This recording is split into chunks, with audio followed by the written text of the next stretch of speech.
Did you know that food systems are a key pillar of livelihoods and national GDPs across Africa? However, Africa's food systems are at the forefront of the global climate crisis. Climate change has already caused a reduction in agricultural productivity growth by 34% since the 1960s. Droughts have claimed the lives of more than 500,000 people and led to economic losses of more than $70 billion in the past 50 years. Building adaptive capacity and resilience to climate change is therefore a top policy priority. These efforts must go hand in hand with bending down the warming curve and adopting nature-based climate solutions for emission reductions such as agroforestry and sustainable land and soil management. For this, climate finance is critical, yet the continent's access to international climate finance is estimated at only 5% of the global funds available. The adoption by the African Union of the 2022 Climate Change and Resilient Development Strategy and Action Plan and the 2021 Green Recovery Action Plan is evidence of the commitment to climate change adaptation. Calls have been issued for urgent action to unlock additional climate finance and to meet existing commitments that will make $100 billion available to developing countries annually. In support of global climate action and in line with its mission to promote policy innovation for inclusive food system transformation in Africa, the Malabo Montpellier panel is delighted to launch its latest report on climate finance. Themed Adapt: Policy Innovations to Unlock Climate Finance for Resilient Food Systems in Africa. The report takes a closer look at how African countries are stepping up and mobilizing significant resources in response to climate change. It explores a wide range of innovative financing tools and mechanisms that are being leveraged to mobilize additional finance from public and private sectors, analyzing policy and institutional innovations in Benin, Mali, Rwanda, and Zimbabwe.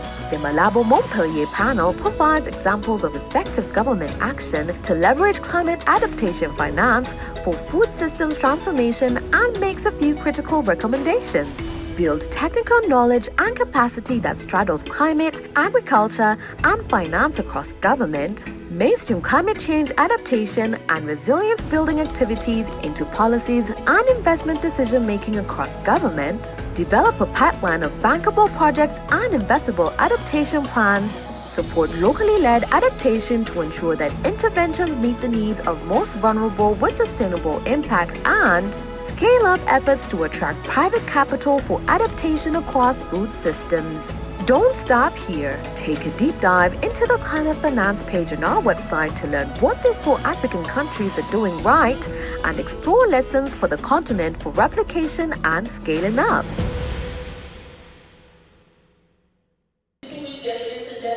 Welcome to the 11th Malabo Montpellier Forum. Before we begin, can we fill this room with a warm round of applause to acknowledge everyone's presence here today? It's that time of the year again when we convene to discuss policy innovation and lessons across Africa for scaling up. So we are excited to be here today in partnership with the Centre de Suivi Écologique du Sénégal to launch this 11th Malabo Montpellier panel's report on climate finance. Please take the task on your desk. We are providing simultaneous interpretation for this event. L'interprétation simultanée est assurée pour cet événement, si vous en avez besoin, en anglais et en français. We are equally streaming on the Malabo Montpellier panel's YouTube channel. Without further ado, I will now welcome our first speaker. He is the Executive Chairperson of Academia 2063 and co-chair of the Malabo Montpellier panel.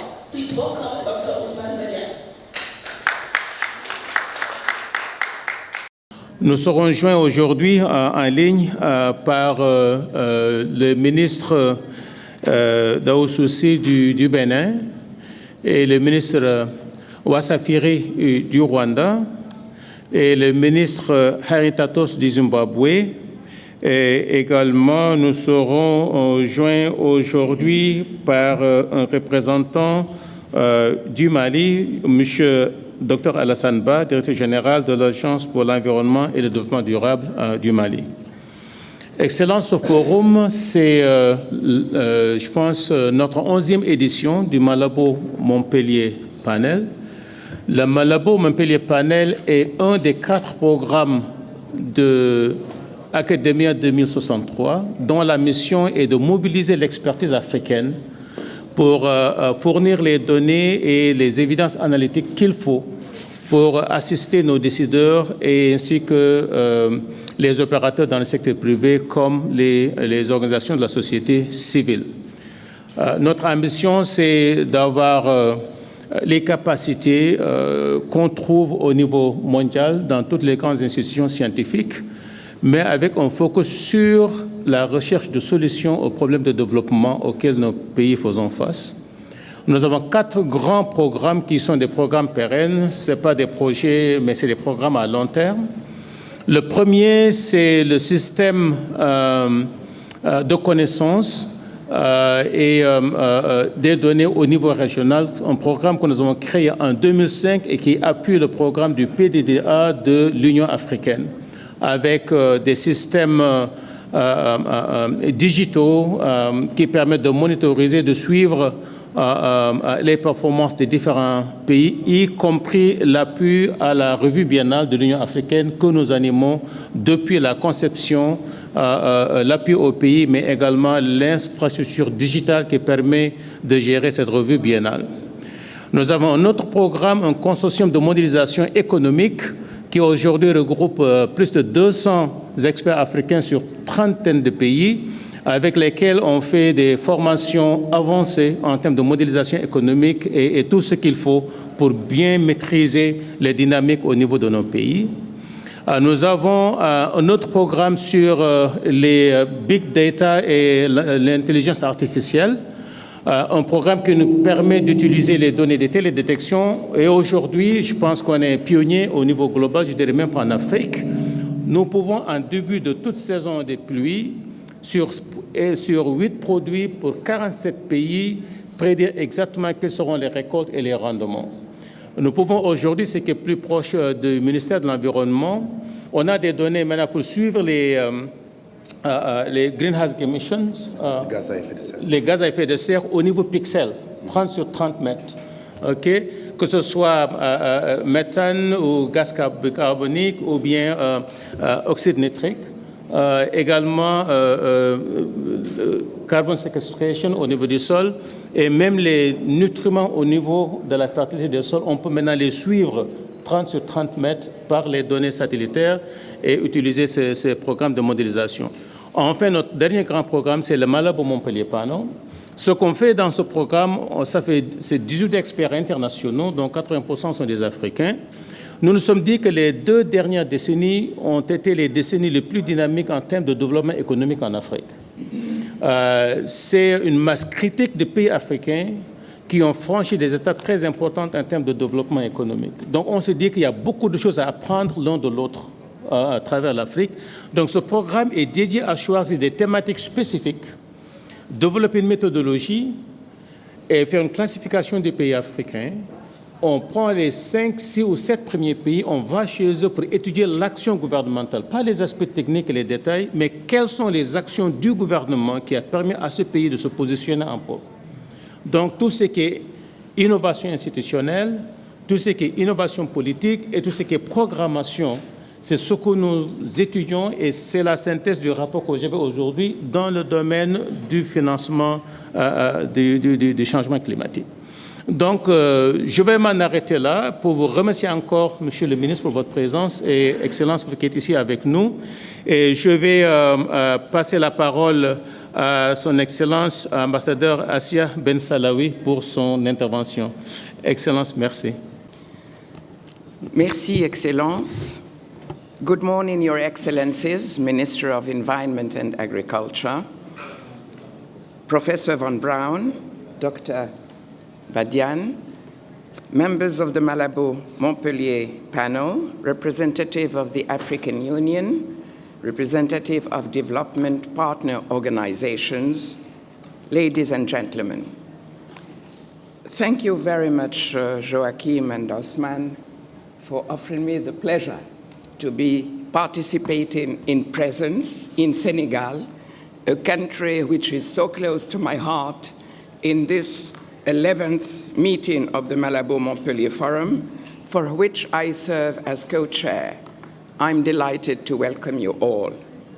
The topic of our meeting today, climate finance for building resilient food systems for Africa, could not be timelier. And it is of particular importance after the concluded COP27 and the Biodiversity Summit, which is starting this week. These past years have been indeed challenging for the world and for our continent in particular. COVID-19, coupled with severe floods and droughts, several locust invasions in several African countries, and the ongoing war in Ukraine are testing our systems and resilience to withstand shocks and prolonged stress. And it has indeed seriously affected our food systems. Producer prices are lower, inputs are much more expensive or not available. These challenges combined put at jeopardy decades of progress on economic development, not only in my country, but across the continent. They have as well set back progress on countries' abilities to deliver on the targets defined by the African Union Agenda 2063, and as well on the Sustainable Development Goals. We will hear in more detail today about the expected climate change impact on the continent and the outcome of COP27, what they mean for our continent as well, and the tools we have at hand to build resilient economies and food systems. Let me only briefly here share with you some key figures to highlight just the pressing matter. In most African countries, food systems, as you know, are the pillar of our regional livelihoods and national economies.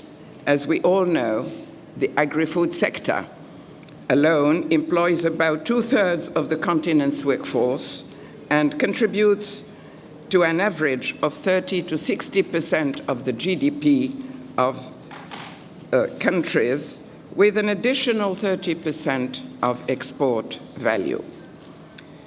With low or non-existent and inappropriate adaptation measures, models predict that by 2100, climate change will lead to an equivalent around GDP loss in Africa of 10 to 20%.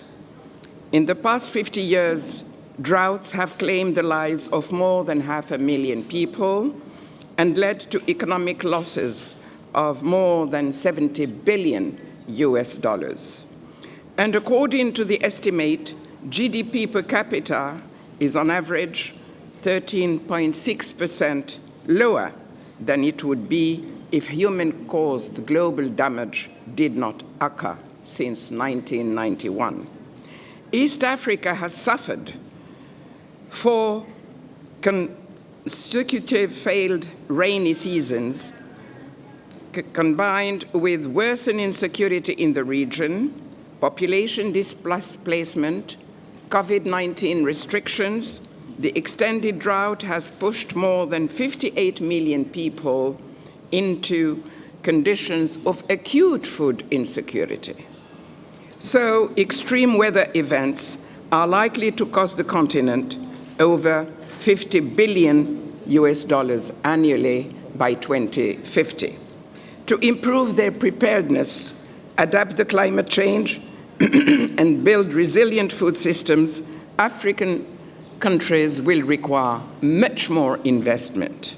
Indeed, recognizing the imperatives and urgency of the needs, substantial allocations of funds have been done by national resources to this purpose. However, these resources are not sufficient. We need urgent commitment and action to plug the climate adaptation finance gap, currently estimated at 41.3 billion of US dollars annually for the continent. I was very pleased to see that the negotiations of COP27 concluded with the decision to set up a new fund, loss and damage, which is so urgently needed and which has been claimed by us for 30 years, and that food security for the first time in the history of UN COPs processes is mentioned in the final text.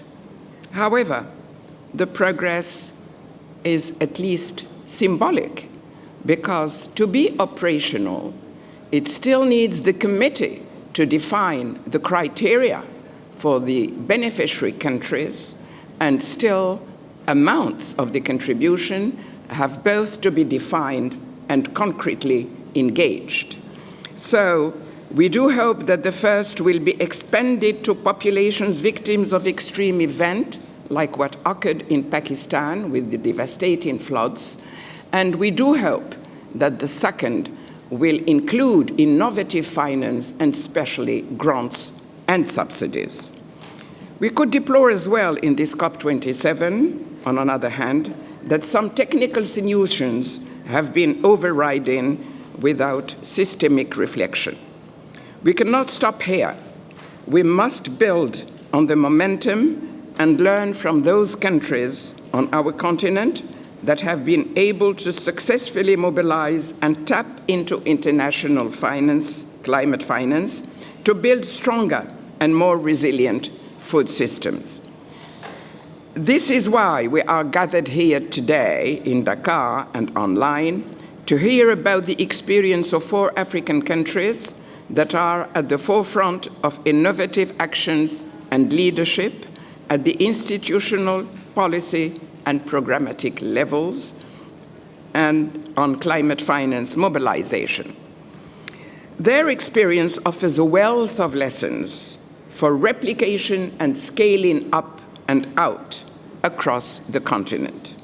Before I hand over to our guest of honor, and thank you, Excellency, to be here with us, His Excellency Alioune Ndoye, Minister of Environment and Sustainable Development of our host country, Senegal, let me share a few remarks from my own country, Morocco.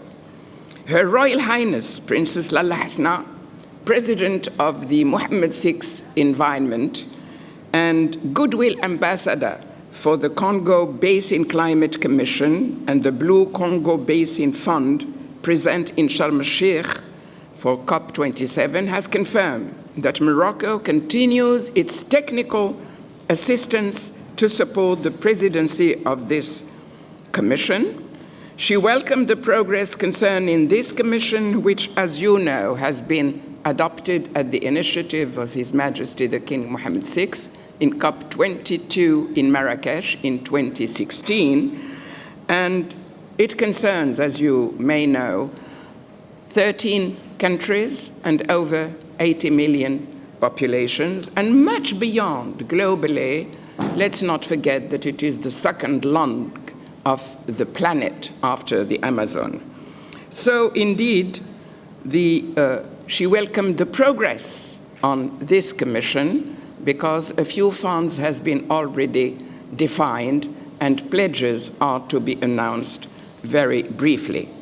So just as Her Royal Highness reaffirmed Morocco's strong commitment to support the 3 African climate commissions launched by African leaders during COP22, again in Marrakesh, and underlined that Morocco is deploying its expertise in the fight against climate change through the Climate Change Competence Center. I'm delighted as well to close with the last point about Morocco, that it was ranked 7th in the recently published Climate Change Performance Index, and we ranked particularly high on climate policy, even if mitigation keeps to be the main focus for the moment. We will later hear from Mr. Abdelkrim Ariba. I hope he's around. I have not met him. Did he come?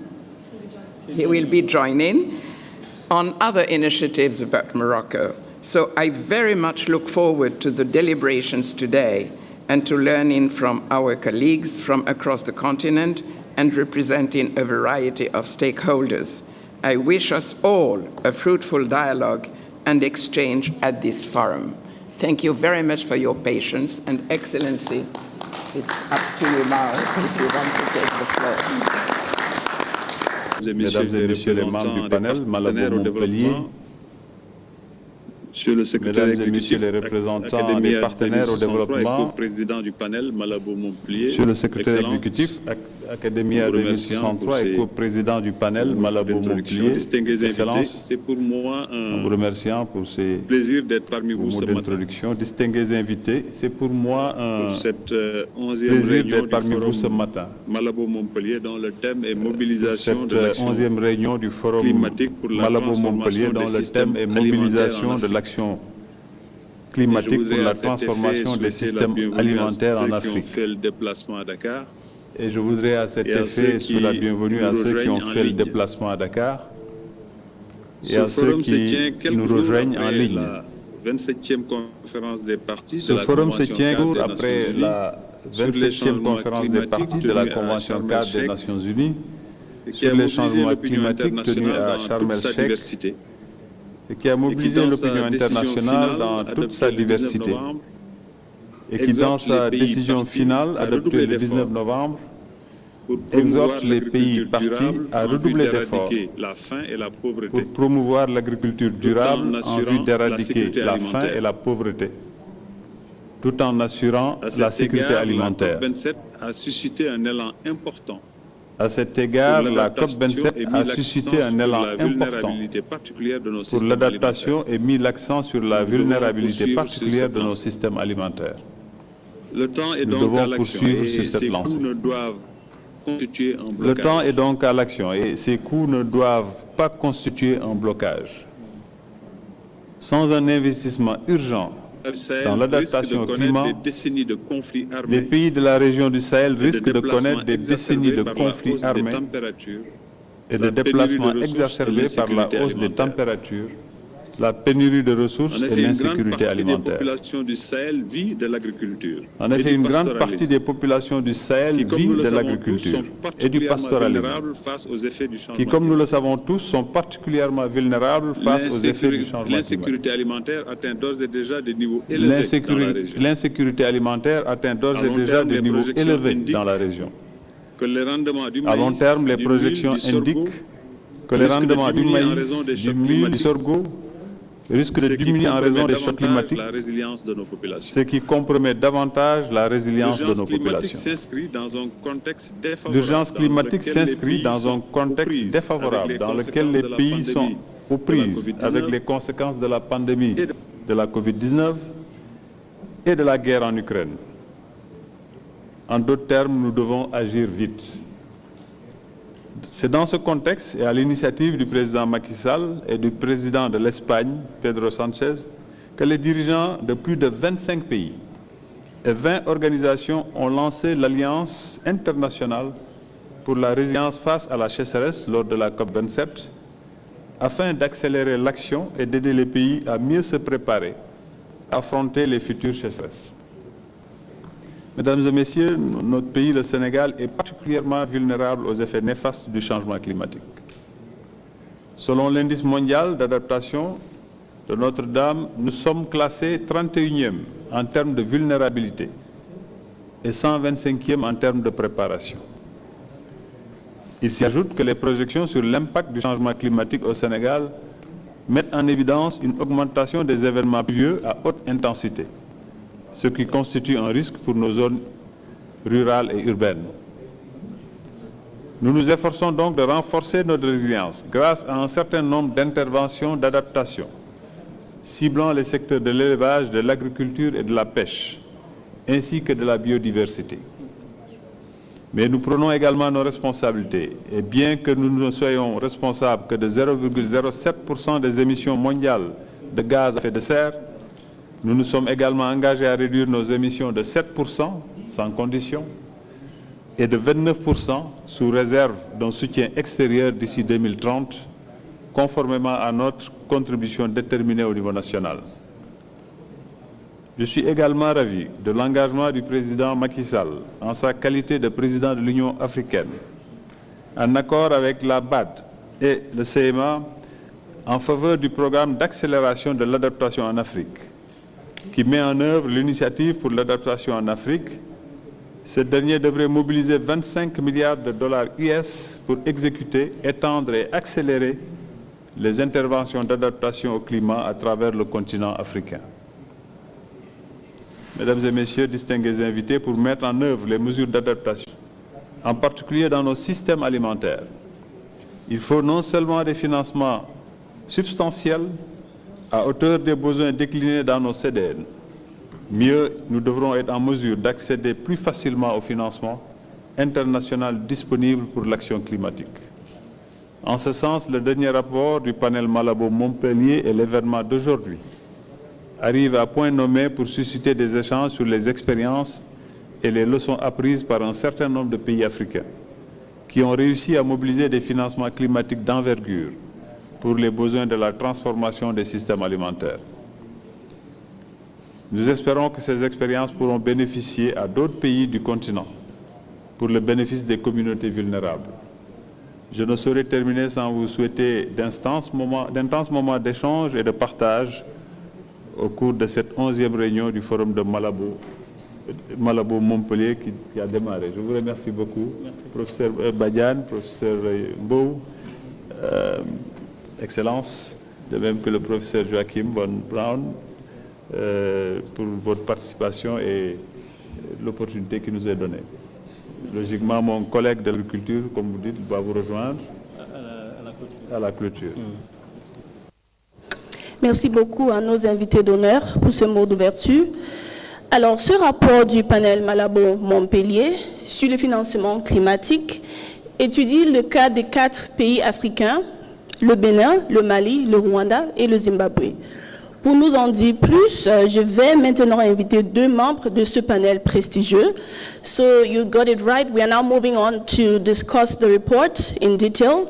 And to do this, we have 2 of our panel members here. Dr. Debisi Araba, who is a member of the Malabo Montpellier panel and visiting researcher at Imperial College London, and Dr. Dorothy Okello, who is of the Faculty of Engineering at the University of Makerere and equally member of the Malabo Montpellier panel. We will begin with Dr. Araba. Over to you, sir. Thank you very much, Dr. Butaki.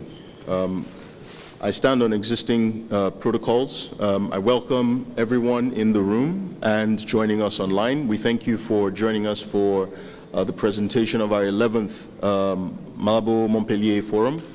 I will walk us through the rationale behind and the justification for the publication of this report, and my colleague Professor Okello will then speak specifically about the 4 case studies and the country case studies. Next slide, please. Next. Okay. So we've heard from the distinguished speakers about the UN FCCC COP27 meeting that was just concluded in Sharm el-Sheikh, where for the first time agriculture and food systems were integrated into the frameworks. We know that Africa's food systems are at the forefront of the global climate crisis. A lot of the sector is highly vulnerable with very low adaptive capacity. And that leads to, of course, a disastrous fatal consequences, not just for Africa, but for the rest of the world. Extreme weather events and slow onset changes are causing a reduction in agriculture yields and productivity, but also the nutritional content of food. As we see higher concentrations of carbon in the atmosphere is leading to less capacity for crops to absorb nutrients from the soil. Now, this reduction in agriculture and ARC Limited then works as the commercial arm of the Africa Risk capacity to ensure that this happens across the continent, both at the sovereign level and the sub-sovereign levels. Next slide, please. Now, globally, we have quite a few frameworks, institutions, again, and initiatives around climate financing. I'll speak on two of them. The first is the Adaptation for Smallholder Agriculture Program of the International Fund for Agriculture Development, IFAD, a UN agency that has now been upgraded to Enhanced Adaptation for Smallholder Agriculture Program called ASAP+. It's a climate financing mechanism envisioned to be the largest fund dedicated to channeling climate finance to small-scale producers. It targets raising or mobilizing $500 million to benefit 10 million people by creating additional impact to help leverage existing climate finance, increasing the resilience of small-scale producers, reducing climate change threats, helping to mitigate and sequester carbon, and increase the resilience of vulnerable communities.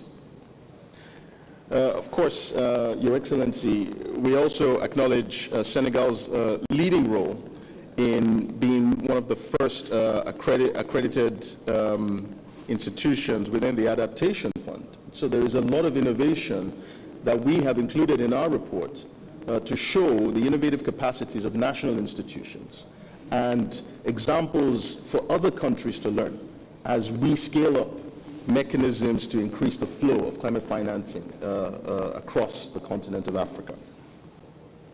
The next slide, please.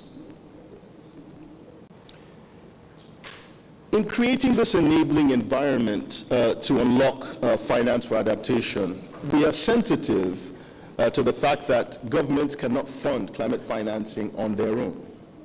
And not just that, the financing that comes at the national level, I was going to say sovereign level, at the national level, doesn't necessarily trickle down efficiently to individual beneficiaries. And so there's a two-tiered system or a two-tiered approach that we think needs to be adopted here. On the one hand, we need to better coordinate at the national level access to the different sources of climate financing through respective mechanisms in countries, but also within countries, figuring out how the financing is percolated down to individual beneficiaries. Next slide, please. And this is important because ultimately, the final beneficiaries are the mark of success. It's not about how much a country accesses or how much financing a country accesses at the national level. It's how well and how efficiently we improve we improve resilience at the individual level, not just at the national level. The next slide, please. We have quite a few lessons from the report, and we invite everyone who is attending to access the information. The resources are available online for free. It is important for us to critique, aggregate, and disseminate information based on evidence. We need data, and digital solutions. It is important that we leverage these technologies to scale up access to finance, both beginning, I would say, at the individual level, but also aggregated at the national level. We need more financing targeted at research to improve our knowledge of what is going on, but within countries, between countries, at the individual level, household level, landscape level, national level. Of course, we need constant monitoring and evaluation, because this is not a silver bullet situation. We are going to have to revise our strategies as new knowledge and new information, new insights continue to come out. And we welcome efforts of national governments to ensure that Africa has a fighting chance to build resilience to climate change. This is an evolving scenario, evolving target. No one could have predicted, Your Excellency, the COVID crisis. No one could have predicted the conflict between Russia and Ukraine, but we still have to deal with these things. And not just that, national governments have limited budgets. You don't have a money tree to keep printing money to address all challenges. And so we need the public sector, private sector, international financial institutions to collaborate. And so we are looking towards national governments for leadership in preferred solutions. And so the 4 case studies that we will present now show ideas on how national governments are taking leadership on the innovation, the ideas, the strategies to improve the climate finance mechanisms. I will now hand over to my colleague, Professor Okello, to take us through. Okay. Thank you, Dr. Debisi, for your part of the presentation that gives a good segue into sharing the experiences from the 4 countries. But before I start, allow me to also greet everyone. Good morning, and welcome all of you. So the methodology that we used combines 3 indicators, and one borrows from the OECD's Development Assistance Committee, External Development Finance Statistics, that takes into account a number of factors, including the geography, the real markers on biodiversity, climate change mitigation and desertification, and specifically looking at also the range of adaptation funds received within the period 2010-2015, and also between 2016, 2020 to 25. Also looking into the indicators from the Notre Dame Global Index on the Global Adaptation Initiative that looks at current vulnerability to climate disruptions, with an emphasis on sectors such as food, water, health, ecosystems, the human habitat, and infrastructure, really looking at what are the vulnerability indicators for 2020. Next slide, please. And in terms of selection then for the countries, the issue was looking at what are the country credit ratings, and here there were 2 dimensions that, okay, thank you, all right, thank you.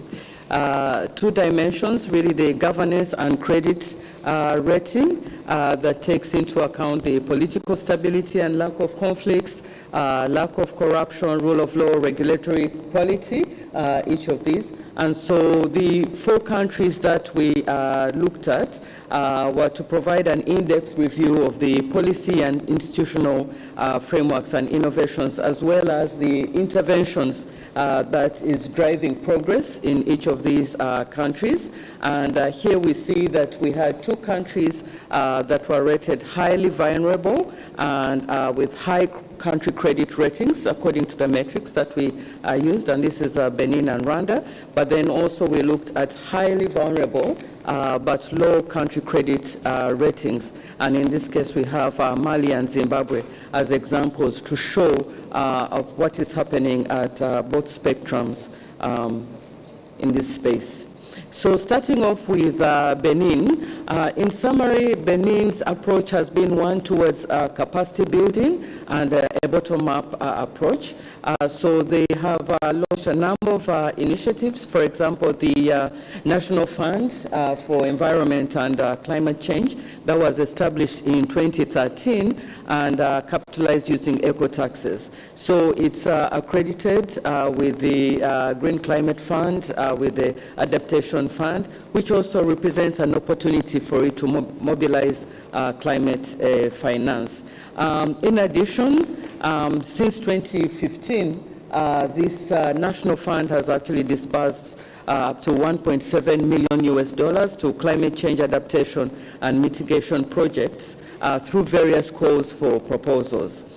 So in addition to the fund, there has been also significant investing in capacity building and research evidence, and this is led particularly by the Partnership and Expertise Center for Development that provides capacity building support for sustainable development. And in this way, it supports government efforts in climate adaptation and mitigation by providing research evidence and guidance so as to inform climate policies and strategies.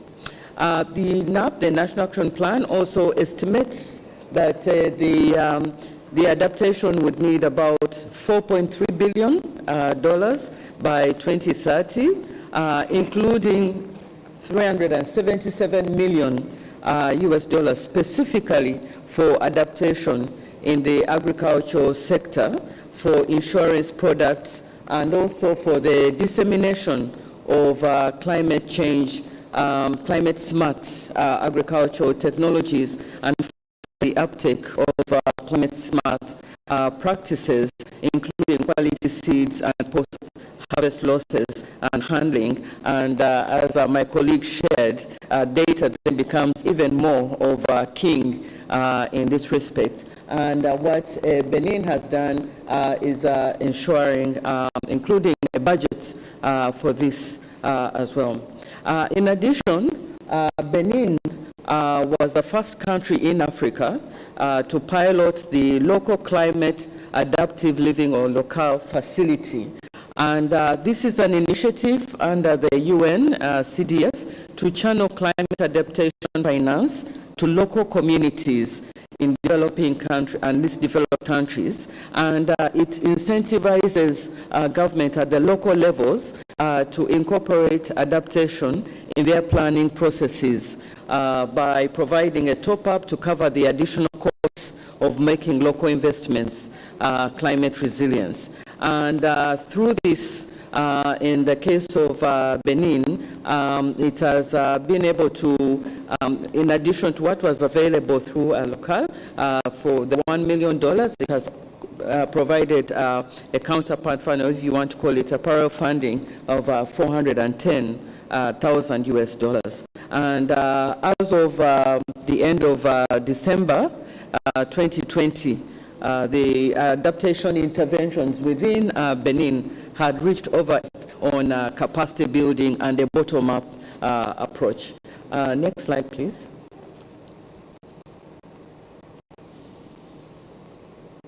Okay.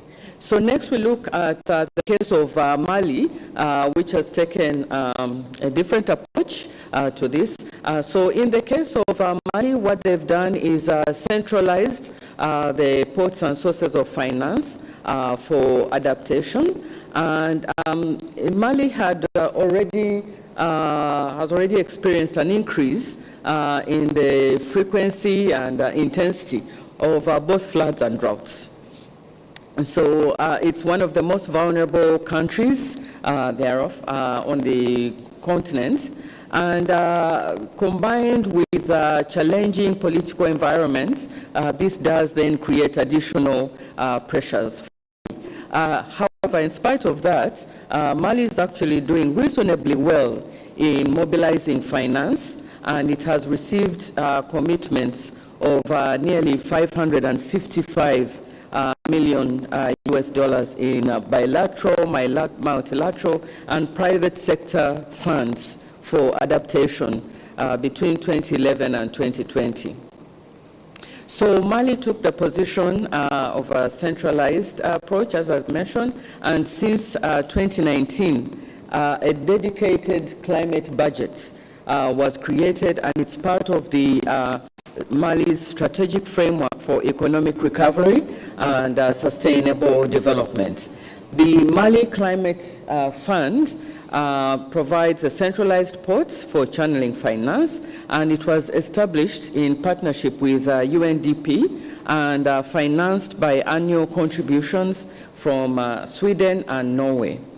The fund is tasked with mobilizing domestic and international, as well as public and private finance. And key focus areas for disbursements from this fund include the development and protection of water resources, irrigation and agriculture, particularly within communities that are faced with increasing water scarcity. It's also focused on the introduction of soil conservation. It's looking at drought-resistant seeds, improved livestock management, as well as fostering diversification of livelihoods to improve the resilience of vulnerable households. In addition, we have in Mali the Mali Climate Change Adaptation Activity, and this is a $12.6 million US dollars project that is to create community-based systems to respond to climate change. And this project increases vulnerable groups' access to accurate and timely climate data, as well as their understanding of how to use it. And it integrates climate data into local government planning, and in this case, 42 municipalities within Mali have actually adopted local development plans that have been climate-proofed through this project. So in the case of Mali, we see that, yes, while you have a centralized or a top-level decision on this, you still also have the community actions, community-level actions happening at the same time. And with Mali's recent political history, as well as the extensive work being done by development partners, there is actually significant opportunity for cross-learning between disaster management, post-conflict recovery, and resilience in Mali as a country. Okay, next slide, please.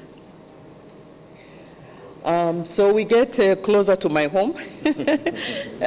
So we have Rwanda now, and Rwanda basically has taken an approach of greening its way to Vision 2050. And here the number of initiatives they have in place.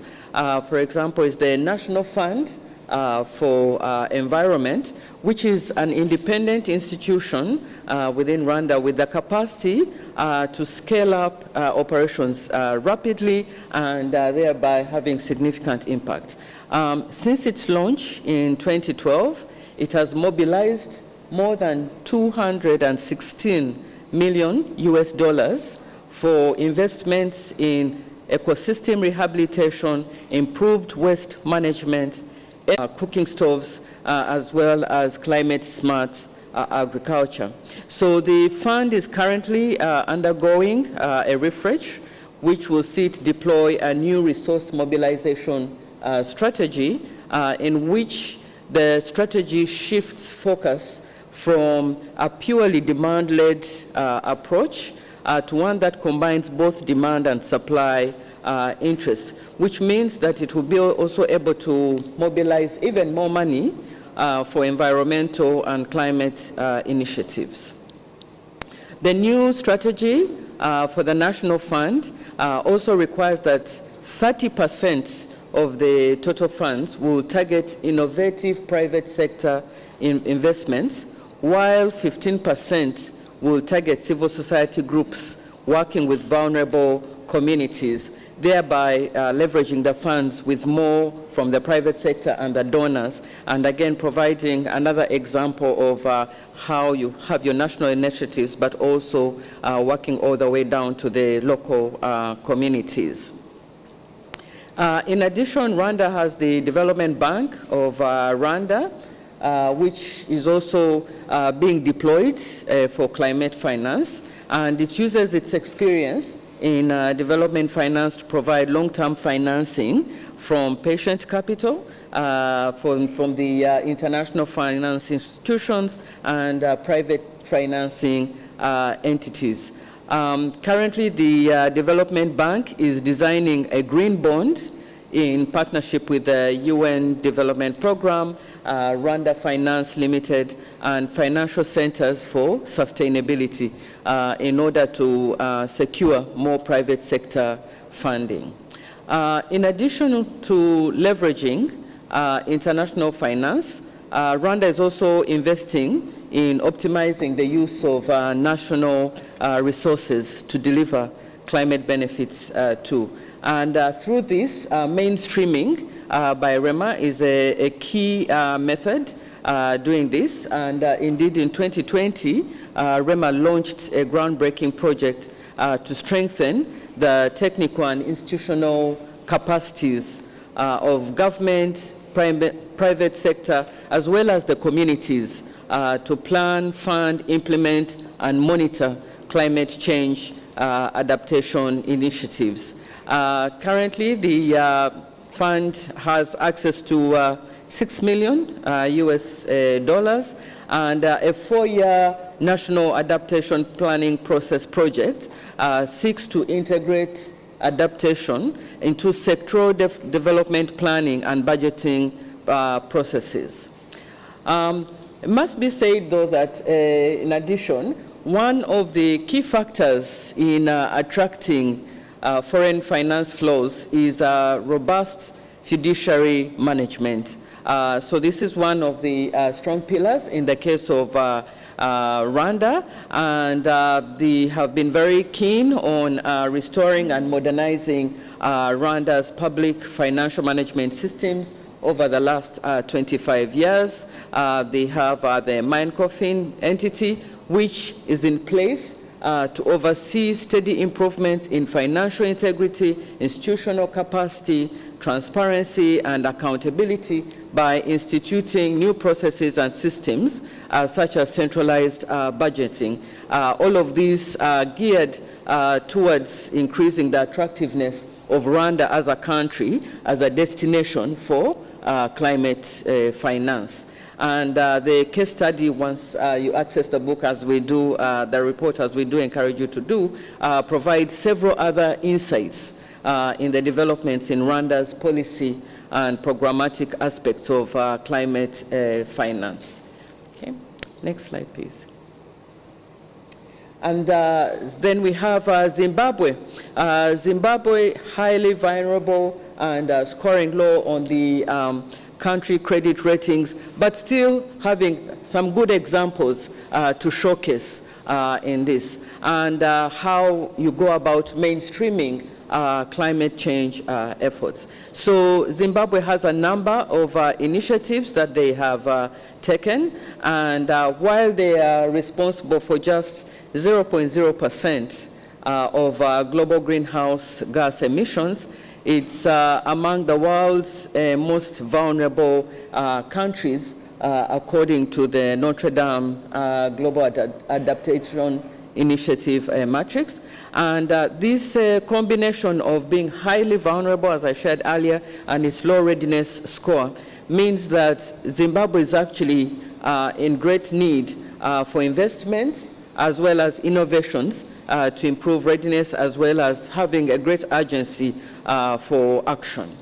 And so currently Zimbabwe's climate adaptation efforts in food systems are centered on reducing smallholder farmers' vulnerability, and the government has initiated a number of institutional and policy reforms to attract and mobilize climate finance.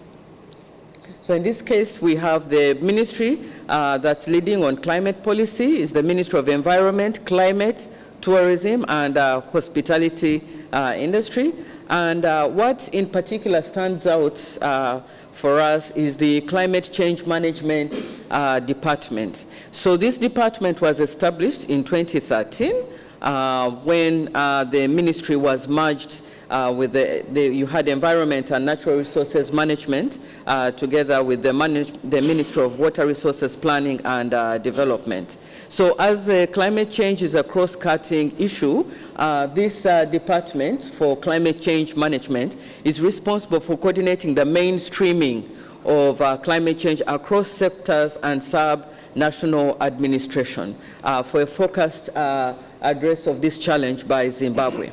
So in this respect, the department leads climate policy development, as well as implementation. It also promotes best practices in climate change adaptation and mitigation strategies, as well as providing technical guidance to other national institutions engaged in addressing climate impacts.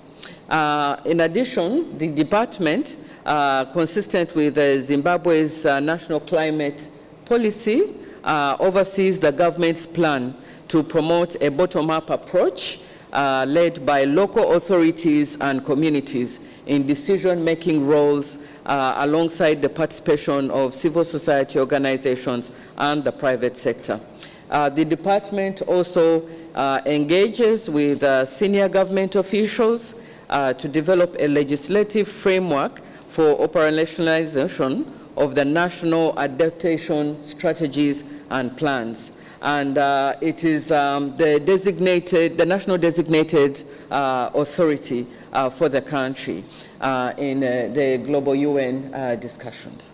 The government of Zimbabwe also mandates all ministries, departments, and agencies to embrace climate change actions by ensuring that they include climate adaptation in all their programming. Through the budget circular call in 2021, the Ministry of Finance and Economic Development called for the mainstreaming of climate change mitigation and adaptation measures in all projects and programs.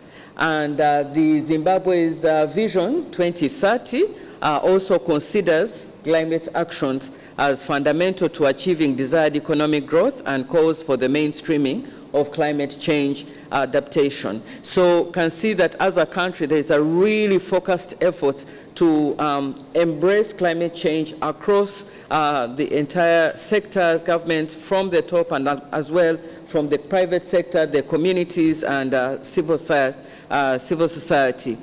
In addition, Zimbabwe stands out for its commitment to raising awareness of climate change, even through the education system.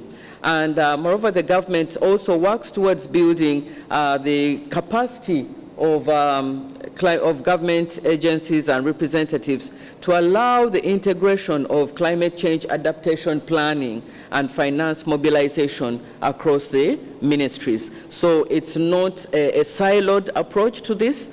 This is a cross-cutting or a mainstreamed opportunity. Simultaneously, the private sector is also increasingly engaged, and there's an active role for the private sector in addressing climate change. For example, the Confederation of Zimbabwe Industries and the Business Council for Sustainable Development, both private sector, are supported by UNDP as well as the ILO, the International Labour Organization, to increase awareness of climate change and promote the adoption of clean technologies. And so, as an example, the programming of resources increased thereafter from 72 million in 2019 to 121 million in 2021. Finally, the Green Climate Fund country program, of which Zimbabwe is part, outlines the national climate change priorities and presents a strategy for engagement given the country's climate change vulnerabilities and its vision for transitioning into a low-carbon, climate-resilient development pathway. So these are a number of the initiatives that Zimbabwe has taken on, and I will direct you to the report in the interest of time. So as I conclude, I would like to highlight key recommendations going forward. Next slide, please. Okay. And we have 5 of these, but I'll start with 1. There's need to systematically align the food and climate agendas, and the UN, the country's commitments from the UN Food System Summits, as well as CADEP, both provide important entry points for refining climate change adaptation action in countries' national and international communities for building resilient food systems. So within that, there is also need, therefore, to build the technical knowledge and capacity that straddles climate, agriculture, and finance across the government, and must include as well the capacity to interpret climate, risk, and vulnerability data, draft comprehensive adaptation and climate investment plans, as well as insurance systems, and also address the skills that are necessary to foster synergies between public and private sources of funding. So that's the first recommendation around the need to systematically align the food and climate agendas. The second is the need to mainstream climate change, adaptation, and resilience building activities into policies and investment decision-making across governments. With climate change impacting all sectors of countries' economies, there is therefore need for multi-sectoral coordination and mainstreaming of climate change, as we've seen in the case of Zimbabwe, across ministries and levels of government, as this will ensure that national resources achieve maximum impact in addressing overlapping challenges. So this would include, related to that would be the development of a pipeline of bankable projects focused on food systems and related infrastructures, and supported by investable adaptation plans that articulate the needs, the costs, the responsibilities, the roles, and incentive structures, as well as the return on investments. Second part to that would be the need to support locally led adaptation efforts to ensure that resilience building initiatives are able to meet the needs of the most vulnerable and have sustainable impact, and they also draw on the knowledge, experience, and needs of the local communities. They are bottom-up, and a devolved approach to decision-making can help governments and funders pinpoint the most impactful and urgently needed adaptation interventions. Also getting down to the local communities and also adopting bottom-up approaches increases transparency and ownership of the interventions, and supports countries to address structural inequalities. Okay. Next slide, please. All right. So the third recommendation is addressing the need to scale up efforts to attract private capital for adaptation across the food systems. And in this, we are recommending the need to build on existing efforts to tap international and deepen local capital markets, improve the business climate, develop robust public financial management systems. Indeed, there is a substantial opportunity to stimulate greater blended finance, unlocking the flow of commercial capital towards adaptation in Africa's food systems.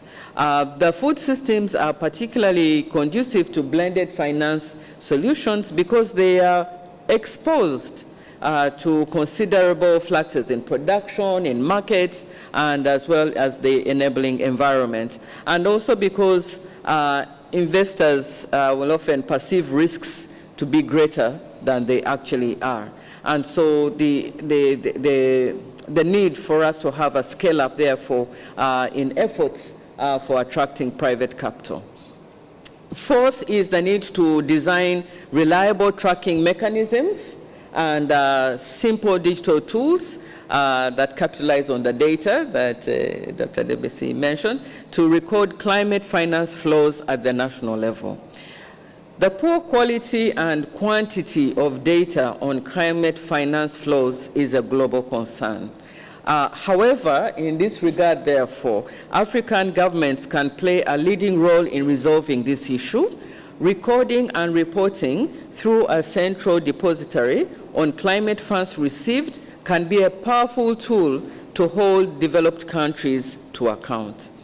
The fifth recommendation that we make in terms of our action agenda is to streamline, coordinate, and rationalize policies at donor institutions so as to unlock opportunities for recipient countries to access more and better finance. This can be facilitated by the creation of a central repository that provides information on sources as well as availability of climate finance. And donor institutions can also draw upon the experience of other multilateral partnerships such as the Global Alliance for Vaccines and Immunizations, Gavi, which is designed to provide greater flexibility based on the recipient country context, and it builds on existing national structures rather than requiring new platforms for each funder. So with that, I'd like to invite you all, last slide, please. Yes. Yeah, so I've tried to go really quickly, sharing with you from our 4 case studies, the 4 countries, and the recommendations that we draw out from each of these. And last is really to encourage you to, I wanted to encourage you to look at the various reports that have come through from the panel, because these also help complement the recommendations that we propose in terms of addressing climate finance. Thank you all for your attention. His Excellency Honorable Gaston Kossi Dosoui of Benin, His Excellency Honorable Evangelis Haritatos from Zimbabwe. We are happy to have with us Mr. Abdel Karim Ariba from Morocco, Ms. Lucy Nyurenda, Chief of Policy Advisory Services of African Risk Capacity, and I think we also have Ms. Brenda from Green Finance Direction, Motoni from Green. Okay, so thank you very much, all of you, for taking the time to join us. I'm going to hand over now to Professor Sheikh Mbow, Executive Director of the Climate Environmental Research Center of Senegal. Sheikh, the floor is yours. Thank you. Thank you so much, Mr. Bajan. We will have roughly 1 hour and a half to go through this high-level panel, and we thank everyone who confirmed to be with us this afternoon. So we have a number of important points to go through, and I would, without further ado, after the introduction by Mr. Bajan, très bien, en attendant de résoudre ce problème technique, peut-être qu'il faut qu'on passe avec M. Patrick Correra, le secrétaire permanent du ministère de l'Environnement du Rwanda. Kigali Amendment to the Montreal Protocol that commits signatories of the protocol to use low carbon and clean technologies that does not reduce hydrofluorocarbon that is polluting our ozone. So in Rwanda, the institution of coordination, as you rightly mentioned, moderator, we found that it was very hard to approach the resource mobilization in silos, meaning having different ministries, having different funds, mobilizing this without a dedicated, really climate facility and capabilities. This is why in 2012, we established the Rwanda's Green Fund, or what is called FONERA. So Rwanda's Green Fund is dedicated entirely to raising climate finances domestically, but also globally. So putting in place such facilities have yielded significant results, as we have seen even in the last conference of parties in Sharm el-Sheikh. We managed to create a private facility under Rwanda's Green Fund that we look at investments that goes into adaptation. And especially we believe that farmers in Rwanda will be able to benefit from that. We managed to raise 104 million through commitments, but FONERA previously have mobilized more than $250 million. So, but having a fund itself is not really enough. You need also to create a legal framework that makes sure that domestic resources, this include fees, levies, and revenues that come from environmental protection are deposited into such a facility to make sure that it supports different climate initiatives. You need also to build a national framework that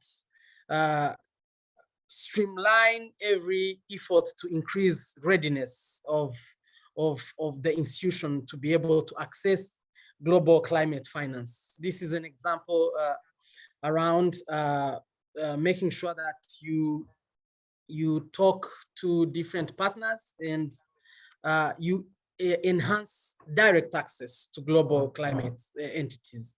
When you look at the landscape that we have, especially in the global south, we are still underfunded with regards to the level of impact and to the climate shock. Therefore, there is a need to have a direct access. We are definitely working with the Green Climate Fund, and thank you for all that supported our motion to have this particular meeting happening in Africa, happening in Rwanda.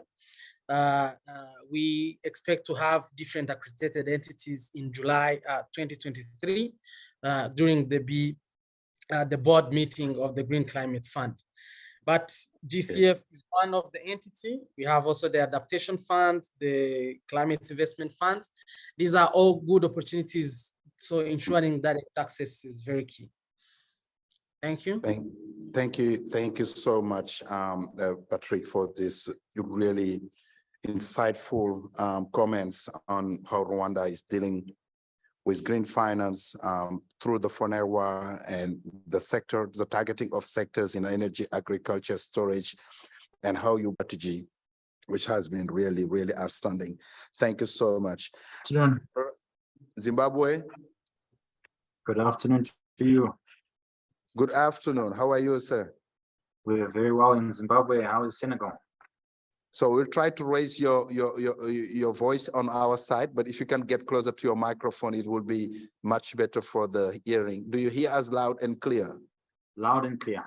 Honorable Minister, if you can get closer to your microphone, we want to hear your view about the facts and evidence of the report regarding Zimbabwe, and particularly the capacity building, awareness, and education aspects.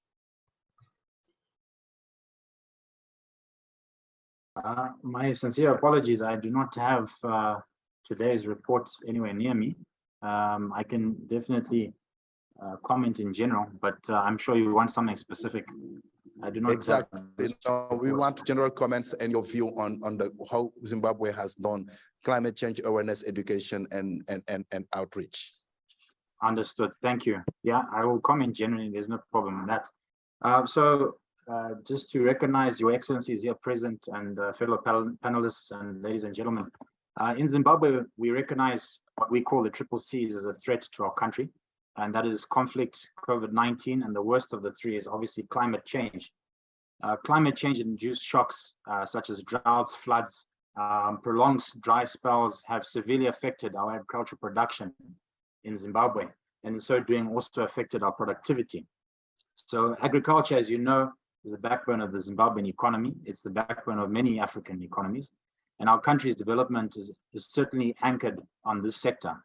So in order to raise climate change awareness, our government, through key ministries, such as the Ministry of Environment, our ministry, the Ministry of Lands, Agriculture, Fisheries, Water, and Rural Development, as well as the Ministry of Higher and Tertiary Education, Innovation, Science, and Technology, have rolled out an education training as well as awareness campaigns to educate and develop capacity within our farmers with necessary knowledge, attitudes, as skills to enable them to adopt to climate change and innovations, so as to build resilience and reduce the damage of unsustainable agricultural practices on the environment. Educating the nation on climate change was certainly an important step taken by the government, as the climate change agenda was mainstreamed in education curriculums across Zimbabwe's tertiary institutions. I'd like to say, furthermore, the government of Zimbabwe launched the Education 5.0, which is a curriculum centered on a problem solving and value creation. My ministry has also made great strides in training as well as education of extension workers and smallholder farmers to adopt climate smart agricultural practices and climate smart technologies at large. This was done firstly through the capacitation of extension workers with the state-of-the-art technologies such as tablets and pH soil sampling equipment to improve the effectiveness as well as the service delivery. Secondly, we have over 6,000 extension workers under my ministry, and we have trained a whopping 2.7 million smallholder farmers on our Fumvudza and Twasa program, which is what we call it, anchored on climate smart agricultural practices such as agriculture, conservation agriculture rather. This concept has been proven successful in preserving the environment through minimal soil disturbance and ensuring that our farmers produce good yields. So we have touched on production, we've also touched on productivity, and most importantly, since farming is a business, we've touched on the profitability of our farmers. I thank you. Thank you so much, Honorable. I think you say more than what we could see in the report in the way you are deploying climate smart technology, service delivery, but the training of trainers and how you reach out to farmers to adopt climate smart options. This is absolutely important aspect that many countries would love to know more about. And we are very pleased that you shared this experience with us. We will eventually come back to you as we continue to our list of panelists. Thank you so much for your time, Honorable, and we will be back to you before the end of this session for takeaway message from your side. Thank you so much. Donc, on va essayer d'aller dans un autre pays. Cette fois-ci, c'est pas Blaise qui viendra au nom du Rwanda, mais Brenda Umutoni, Green Finance Director of Rwanda. Are you here? Yes, I'm here, sir. Brenda, thank you so much for stepping in for Blaise Pascal Gassabira. And we are very pleased, as you can hear from your citizen fellow from the ministry, that Rwanda has been really taking the flagship a bit too high in terms of accessing funding and organizing the institutions. So through the enactment of the 2021 Investment Code, which provide ample incentives to private sector, Rwanda has demonstrated its commitment to private sector, and it has been reiterated by the President, Excellency Kagame, and during COP27. So as a leading development bank in Rwanda, you go through different facilities, renewable energy facility, export growth facilities, etc. And this has proven experience of rich beneficiaries, household working with SACCO, bank and microfinance institution, private sectors, etc. So could you tell us, Mrs. Brenda, a bit more about what BRD has done to get ready in managing green finance and de-risk the food and agriculture sector into smart, resilient, and private and productive sector? The floor is yours. Thank you so much. All protocol observed, good afternoon. So I'm going to answer that in two aspects. One, how has BRD been able to manage green finance? First and foremost, based on BRD's track record, we have great experience in managing specific funds with our different development partners, be the government of Rwanda, be other funders and lenders. So this has enabled the BRD team to strengthen the institutional and human capacity expertise in managing green finance. Also, two, we've embedded green finance in our strategy. So our strategy is focused on accelerating green finance and agriculture lending by leveraging on the institutional specialized sector knowledge. I think this has really equipped us in managing green financing. So also as BRD, we have positioned ourselves as capital providers and we leverage on our ability to do crowdfunding And we mainly act as the arm for executing private sector investment for the government of Rwanda. So that has given us expertise in managing funds. And being a bank that has been in existence for the past 55 years, we have experience in credit facility. So when it comes to investment in private sector projects, we are well equipped. When it comes to section 2 of the question, which is de-risking food and agriculture sector into smart, resilient, and productive sectors, one, we focus on greening the agriculture sector to adopt climate-friendly through climate-friendly technologies. We've put in place instruments like Ireme Invest, which support one, adoption of technologies that are energy efficient, sustainable waste management, biomass conversion, all these smart livestock.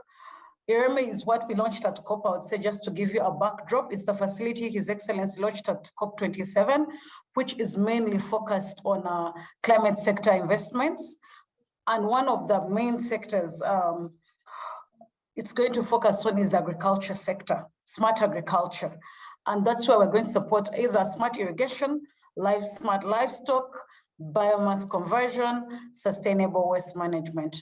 Also, another aspect Ireme is going to de-risk the private sector is it has a guarantee aspect to it. So we'll provide portfolio guarantees for the agriculture sector to businesses that will go to private financial institutions to access financing. As you know, most private financial institutions, big commercial banks or MFIs, are a bit hesitant to lending to the agriculture sector because of the inadequate collateral coverage issue. So we're going to provide guarantees under that window to those commercial banks and MFIs and SACCOs so that they are able and comfortable to lend to the agriculture sector. Also, as you're aware, we have the commercialization and de-risking for agriculture transformation project, CDAT, which has been funded by the World Bank. And it's going to focus on one, ensuring that the farmers and smallholder farmers and agribusinesses and the value chain of agriculture is supported. It's a $300 million project that is going to scale financing in the agriculture sector.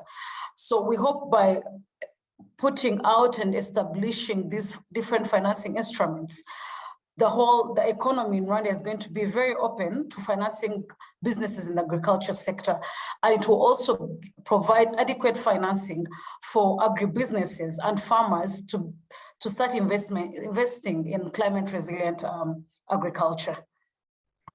Before you go, Brenda, this is really, really cool, all those instruments you put in place. But can you quickly take us through the way you work with FONERWA and then other private entities in Rwanda? How do you connect with other institutions?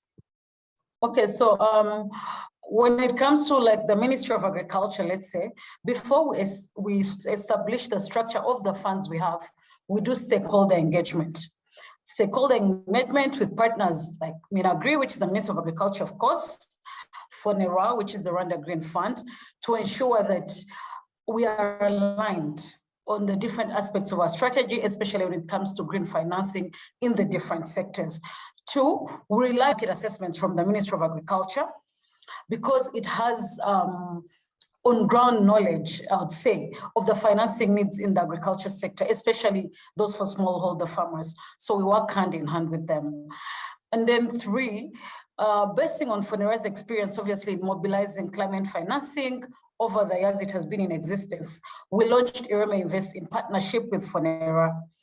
So, and FONERWA under Ireme Invest will handle the project preparation facility aspect, which is going to provide technical assistance to private businesses, agribusinesses, smallholder farmers and cooperatives on how they want to be climate resilient, how they can access funding from the commercial banks or directly from the Development Bank of Rwanda. And we shall manage the credit facility aspect of it. So before we roll out any project or any funds we are managing, we involve the different stakeholders and they each play a part in whatever we're going to roll out in the market in Rwanda. Wonderful. I think you would be a clear example in the near future about how to do the greening of our banking system and make it fit for purpose for the new leverage points in terms of mobilizing green finance to support the value chain through different instruments in agriculture, waste management, and other aspects that you're supporting in Rwanda. Congratulations for all this great work. I shall come back to you also for takeaway messages. For the time being, we want to move to Mali. Mali has been, pitched in the report as, a growing place for climate finance. I want to check beforehand. Je vais vérifier d'abord si M. Alassane Ba, directeur général de l'Agence pour l'environnement et le développement durable du Mali, est avec nous. Alassane, docteur Alassane Ba, vous entendez? Oui, je vous reçois. Très bien, merci beaucoup, chers collègues. Docteur Alassane, pour votre présence. Je disais en anglais tout à l'heure que le rapport a montré des points significatifs que le Mali est en train de faire pour la mobilisation des fonds verts, des fonds climatiques. Le Mali a beaucoup misé sur la décentralisation et la gouvernance participative et surtout le renforcement de la résilience à travers les pratiques agricoles intelligentes. Je voudrais poser dans un premier temps la question suivante. Quel a été le maillon fondamental dans la capacité du Mali à mobiliser les finances pour l'agriculture? Je vous donne la parole. OK, merci et bonjour à toutes et à tous. Le Mali, à travers l'Agence de l'environnement et du développement durable, est très heureux de prendre part à cette thématique, à cette table ronde qui occupe une place importante pour nous, les pays africains, surtout les pays les moins avancés. Et moi, c'est Alassane Ba, le directeur général de l'Agence de l'environnement et du développement durable. Alors, pour parler effectivement de cette thématique, vous avez bien voulu nous poser à peu près 3 questions essentielles. Le maillon fondamental dans la capacité du Mali à mobiliser les ressources financières dans le domaine de l'agriculture. Comme vous le savez, pour s'attaquer à une mobilisation des ressources, notre agence est chargée de mobiliser pour l'ensemble des pays du Mali les fonds nécessaires pour s'attaquer aux activités de développement de façon générale. Mais nous sommes dans une thématique bien précise, le secteur de l'agriculture, avec un grand A, tout ce qui concerne le développement rural, l'élevage, la pêche, l'agriculture et d'autres domaines non les moindres. Et nous avons estimé qu'il fallait tout d'abord mettre en place un cadre politique, un cadre institutionnel et un cadre juridique pour faire face à toute cette question. Parce qu'il faut donner effectivement l'assurance que nous avons des politiques pour y faire face à ces questions d'agriculture dans un contexte de changement climatique. Il fallait mettre des institutions appropriées, en même temps un cadre juridique. Et c'est ça que le Mali a tenté de faire pour faire en sorte que nous puissions renforcer notre capacité à mobiliser les finances pour l'agriculture. Alors, nous avons la disponibilité d'une politique de développement agricole au Mali, qu'on appelle PDA, qui vise à transformer le secteur agricole, qui est le moteur de l'économie nationale, il faut le dire, pour l'atteinte de la souveraineté alimentaire dans un contexte de changement climatique. Deuxième point à savoir aussi, c'est l'existence d'un plan national d'investissement dans le secteur agricole, qu'on appelle PENISA, dont l'objectif est aussi d'assurer la sécurité alimentaire urbaine et rurale en générant des emplois et des revenus significatifs. Et aussi, il faut signaler un cadre de coordination qui est indispensable pour mieux mobiliser les ressources financières, un cadre de coordination du système national de la sécurité alimentaire qui regroupe les acteurs publics, privés, la société civile et les partenaires techniques et financiers. Aussi, une autre approche non le moindre, dans le cadre de la mise en œuvre de la CDN, de la contribution déterminée nationale du Mali, nous nous sommes engagés sur 4 secteurs clés, la foresterie, l'agriculture, l'énergie et les déchets. Et comme nous sommes dans le domaine de l'agriculture, le Mali a pris des engagements pour une agriculture intelligente face au climat sur la base des données nationales et les besoins prioritaires du secteur agricole, et le tout dans une approche inclusive et participative de tous les acteurs.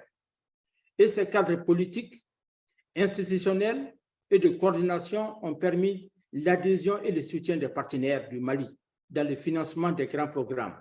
On peut citer entre autres PASAOP avec un chiffre de 50 millions de dollars et avec PAPAM, pour ne citer que ces grands programmes d'envergure qui s'attaquent aux questions de l'agriculture. Et deuxième question rapidement, quelles sont les leçons pouvez-vous partager avec les autres États africains dans votre capacité à pouvoir mobiliser le plus de finances pour l'adaptation de l'agriculture et la sécurité alimentaire. Une interrogation, là je vais intervenir sur 5 points essentiels brièvement. Nous avons un cadre de partenariat harmonieux et inclusif de tous les acteurs du secteur agricole et un alignement aussi du programme et projets prioritaires du secteur agricole dans notre pays avec un plan d'investissement de la contribution déterminé au niveau national CDN du Mali. Aussi, de nombreuses politiques et stratégies nationales soutenant l'action et l'adaptation dans le secteur de l'agriculture. Et il faut signaler que nous avons une politique nationale sur le changement climatique. Nous avons assorti d'une stratégie et d'un plan d'action. Nous avons aussi effectivement une politique nationale de protection de l'environnement qui vont compléter notre politique de développement agricole. Il y a l'allocation qui est très importante de plus de 15% du budget national au développement du secteur agricole. C'est pour prouver que c'est un secteur important pour mon pays. Et la mise en place d'un fonds climat qui est quand même une grande particularité pour le financement des projets d'adaptation, y compris le secteur agricole.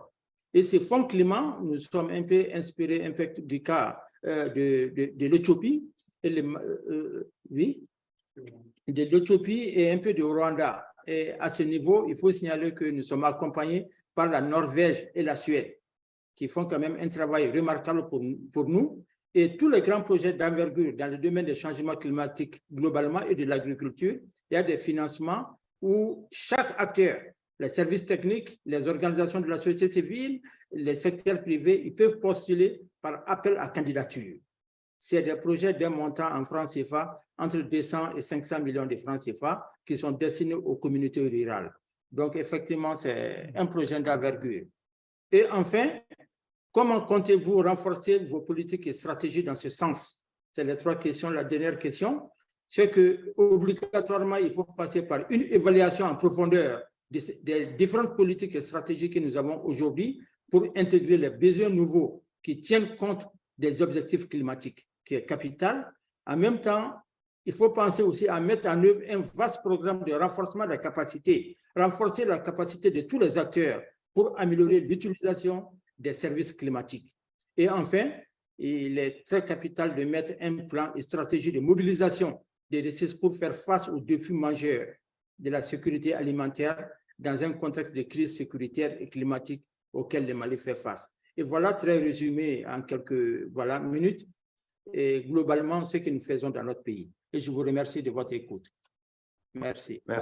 Merci, Dr. Ba. C'était vraiment très exhaustif les réponses que vous nous avez données, autant sur les questions relatives au cadre politique, le PDA et le PNI, le Plan national d'investissement pour la politique de développement agricole, et tout cela articulé autour de la sécurité alimentaire, la production de nourriture au niveau du Mali.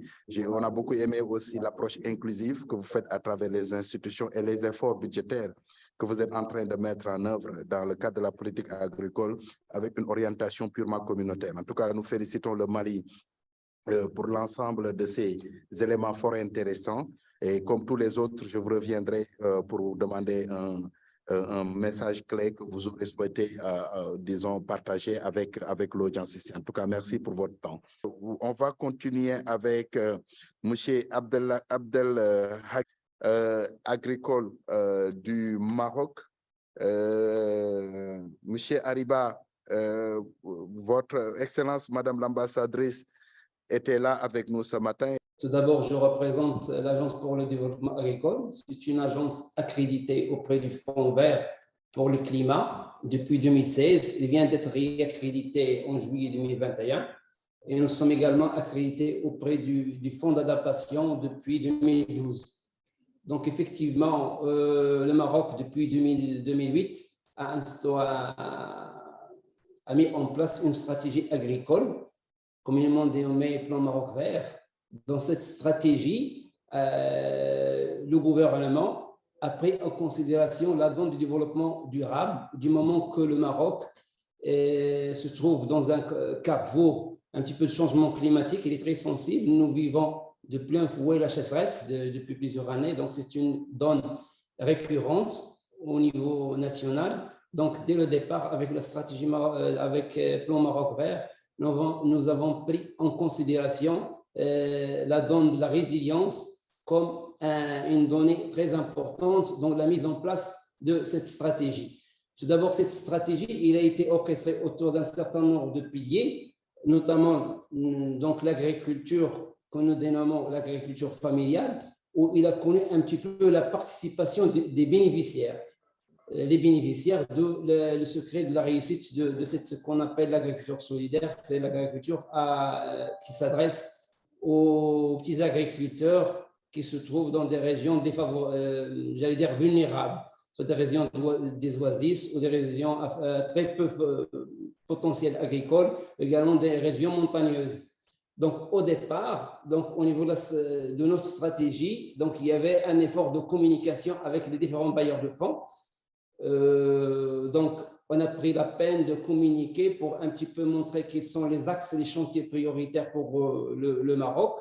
Et au niveau du montage, donc, on a essayé de mettre en place tout ce qui est subvention de l'État et également les bailleurs de fonds, notamment à travers également des dons et les fonds climatiques, donc tout ce qui est le Fonds d'environnement mondial, le Fonds français d'environnement mondial et également d'autres fonds, le Fonds vert pour le climat et le Fonds d'adaptation. Donc, on fait appel j'allais dire, aux banques nationaux à travers la mobilisation des crédits qui sont destinés aux agriculteurs. Donc, il y a un certain nombre de mesures qui ont été mises en place pour réussir cette stratégie de plan Maroc Vert, à travers laquelle le Maroc a pu réaliser un certain nombre de très bons résultats, notamment en matière de sécurité alimentaire. Sur plusieurs, on a amélioré les taux de couverture pour un certain nombre de besoins de produits alimentaires, notamment les céréales, les viandes rouges et blanches, le sucre, le lait, et également, grâce à Dieu, au cours de la pandémie, donc les Marocains, on a pu approvisionner le marché local dans des conditions normales et même exporter en Europe et en Afrique de l'Ouest.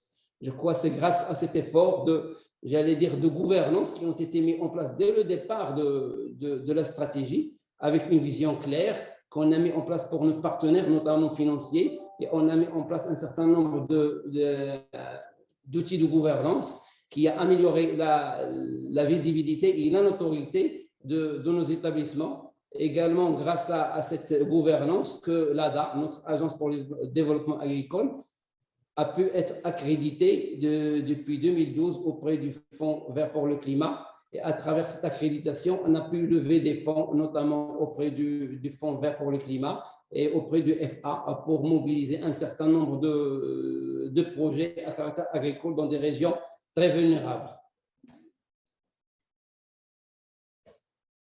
Très bien, merci beaucoup à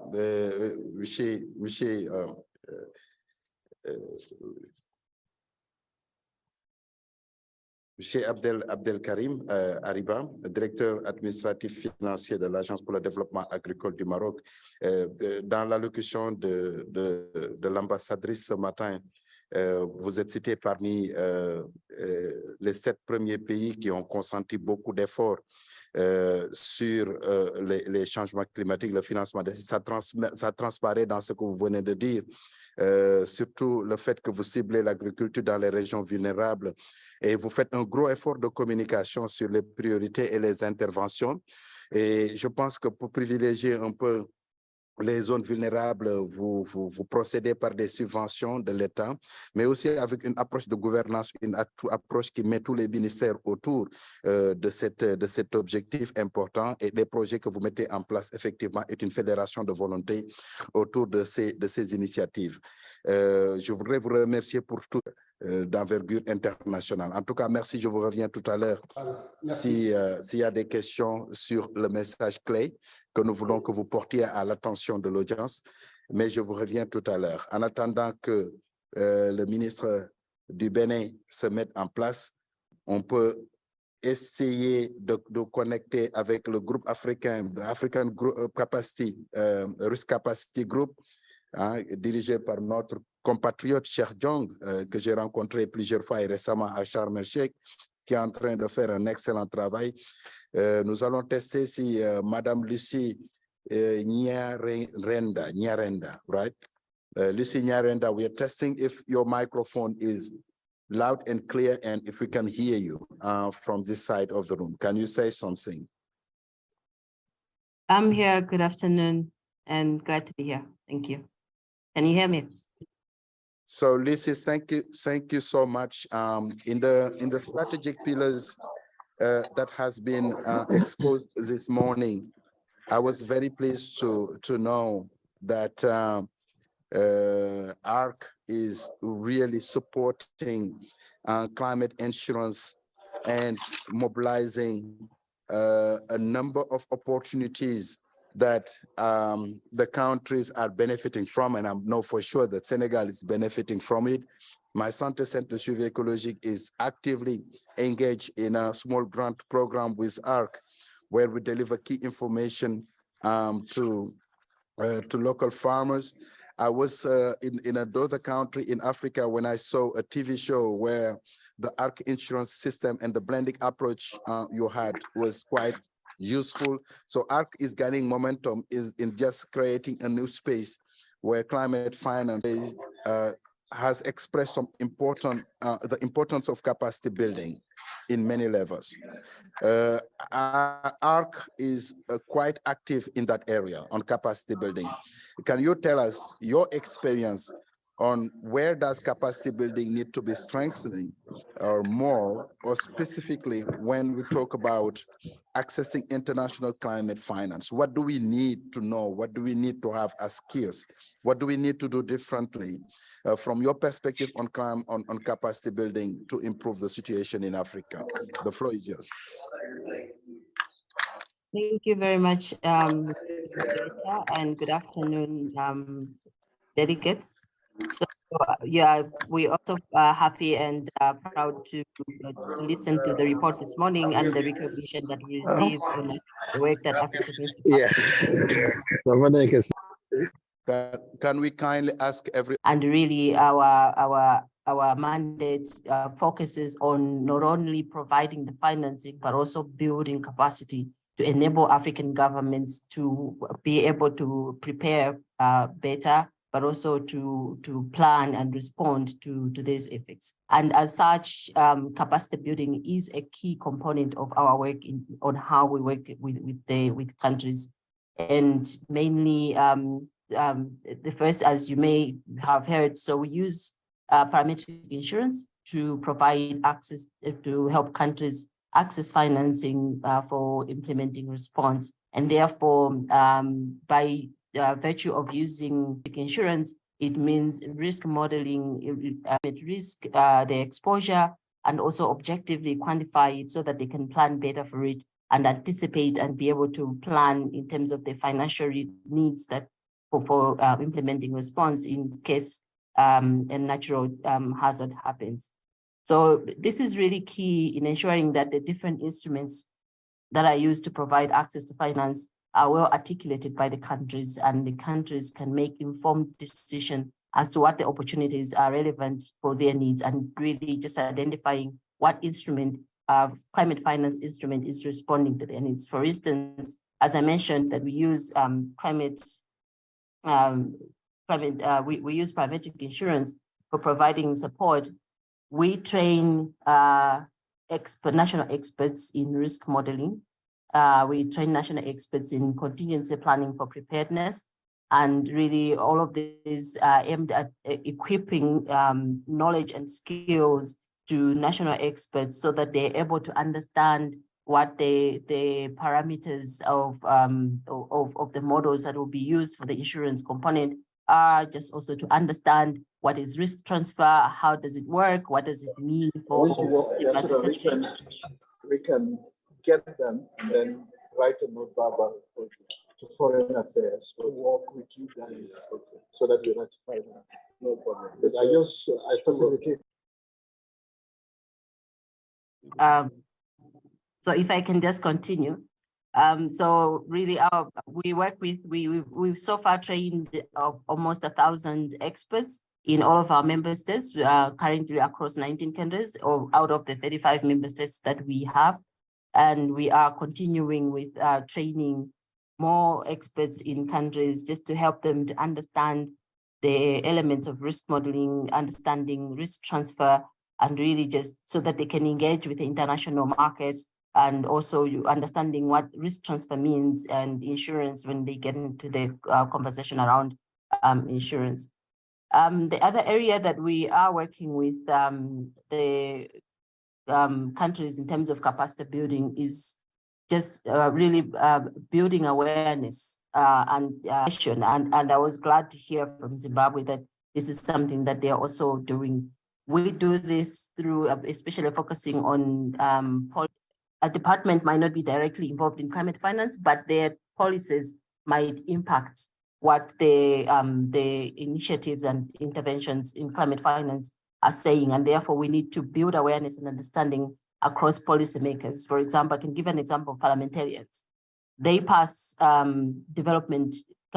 development programs as well as national budgets, and they need to understand when we're talking about climate change and its impacts and its effects. What does it mean? What are the financing opportunities? What does it mean to their country? What are the existing in-country opportunities for financing?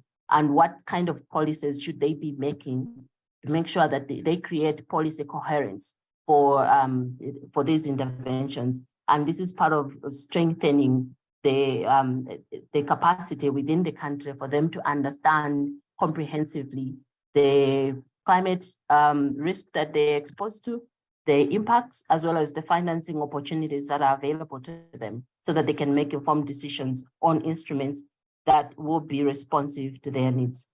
The other areas for strengthening capacity are to do with, in terms of just the systems. So we work with countries to help them to, by providing the Africa Risk View, which is our climate risk financing platform. And this is an instrument which is used to generate climate risk information for decision making. And it's quite fundamental because as you're making decisions, you need to have data and you need to have information. And this information is critical for you to make an informed decision when it comes to what kind of financing is it that you're looking for, and what does it mean for you to identify that financing? What should you factor in when you're asking for that financing? Because you need to have objective figures and numbers that you should be able to use to justify your opportunities. In addition to this, we also support our member states with monitoring and evaluation processes. And this is really looking at helping countries to learn lessons from processes that we work with them on, and identifying gaps which need strengthening. So for example, when a country receives a payout and they implement the payout, we look at how has that process gone and what are the lessons that we can learn from the systems within the entire chain in terms of which are the areas that we need to strengthen. And part of this goes back into learning and restructuring the interventions that the country can use. But also we also support countries with other cross-cutting elements like gender streaming, for example. And in terms of gender, we understand that climate change impacts women differently, and by understanding these elements, governments will be able to plan better and identify the resources that are needed, as well as targeting the right people in terms of response. So these are areas that we're working with countries. Lucy. Capacities. Okay, Lucy, I think, I'm very sure that what ARC is doing on the realm of climate change is so eclectic that we could really point out to many interesting aspects. So what you just mentioned about finance and capacity building, connecting the two dots through new business opportunities, risk modeling, risk transfer, critical mass building, education and awareness on financing opportunities, and more importantly, your last point about how monitoring and evaluation can be used to do gap analysis on where we can target investment is something absolutely critical. Our congratulations to all that, and our warm regard to Sheikh Jong in Pretoria, in Johannesburg. I'm sure that very soon you will be rallying Abidjan because the headquarters is moving to that place from the information I had. Thank you so much. We'll come back to you soon. as we progress on the other panelists' statement. So at this point of time, it's my real pleasure also to welcome my dear old friend, Monsieur Moumini Sawadogo. Je pense qu'on peut parler français, nous sommes tous francophones, Moumini, le directeur régional de Wascal, qui fait un travail extrêmement important dans la mise en œuvre de programmes de formation et très ambitieux, qui a formé pas mal d'Africains francophones et anglophones d'Afrique de l'Ouest. Je dois féliciter Wascal pour tout cela.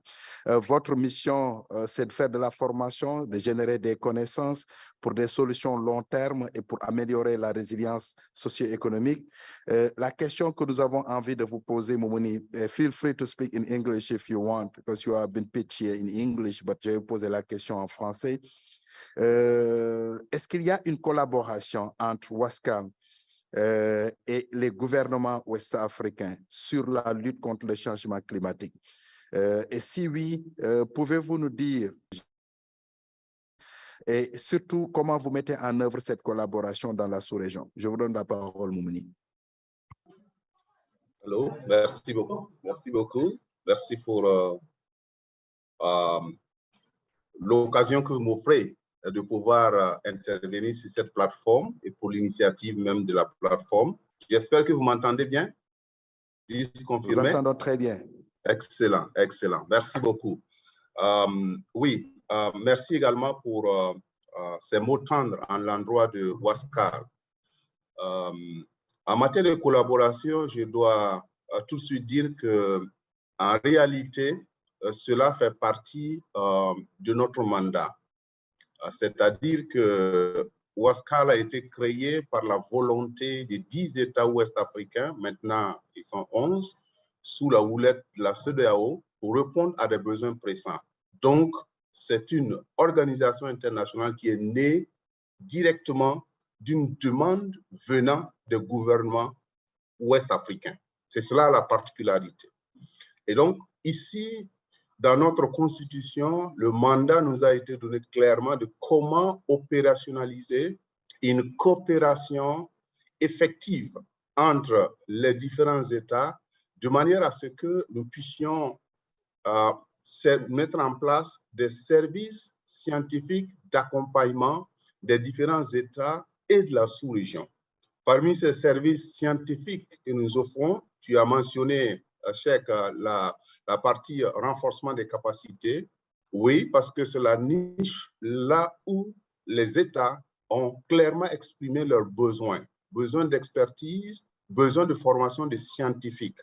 Et en cela, nous accompagnons donc les États pour mettre à leur disposition des scientifiques qui ont été formés au niveau doctoral et au niveau master dans 12 filières différentes qui répondent directement aux besoins des pays. Ici, je voudrais me concentrer sur la partie agriculture, où nous avons un programme doctoral qui est hébergé par une université au Mali et qui couvre aussi l'ensemble des pays. C'est-à-dire que ce programme accueille les étudiants venant de tous les pays membres du Wascal. Et ça, c'est la porte d'entrée lorsque nous parlons d'agriculture. Parce que dans le même temps, nous avons les programmes similaires sur le changement climatique et économique, cher Cheikh, qui est hébergé par UCAD au Sénégal et qui accueille les étudiants ouest-africains pour leur donner des formations de pointe dans ce domaine.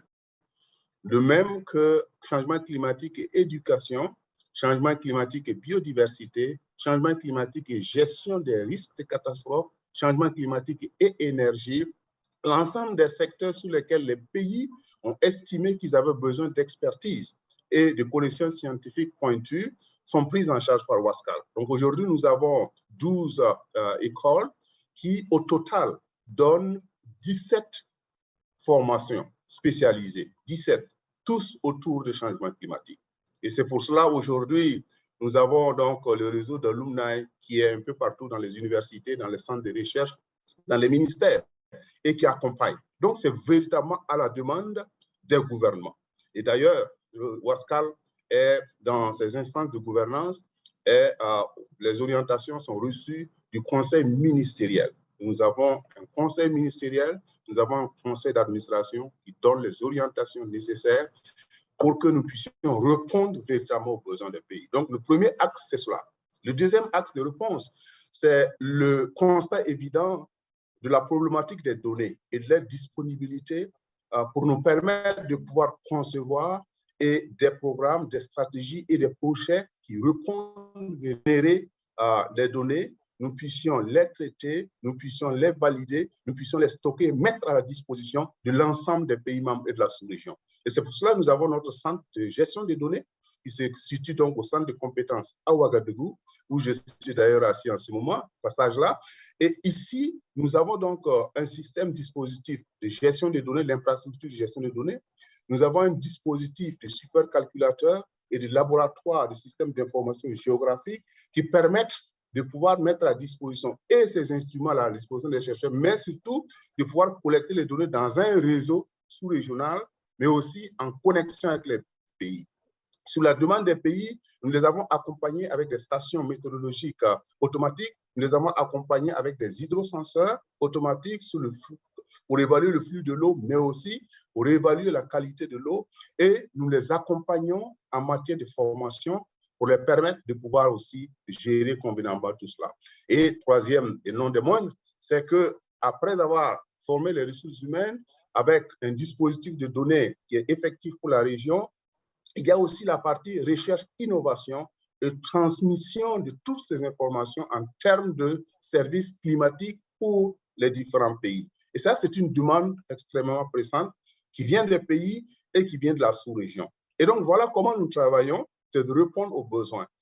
Au niveau régional, nous répondons également aux besoins. Récemment, donc, nous avons eu le privilège, avec la CEDEAO, de pouvoir répondre à un besoin précis. C'était d'évaluer les impacts du changement climatique sur les ressources en eau, sur l'agriculture et sur les zones côtières. Et ça a été fait donc au niveau de notre institution en partenariat avec les autres acteurs. Et sur cette base, évidemment, ça a permis d'offrir à la CEDEAO une base solide qui lui permet de concevoir sa stratégie régionale climat. Ça, c'est très important. Et un autre exemple, c'est la demande en matière d'innovation dans la région. Comment est-ce que nous pouvons accélérer notre adaptation au changement climatique? L'une des options, c'est de regarder à comment l'énergie est un facteur important et transversal en matière d'adaptation au changement climatique. Même s'il y a un penchant atténuation, c'est une solution smart qui combine les deux.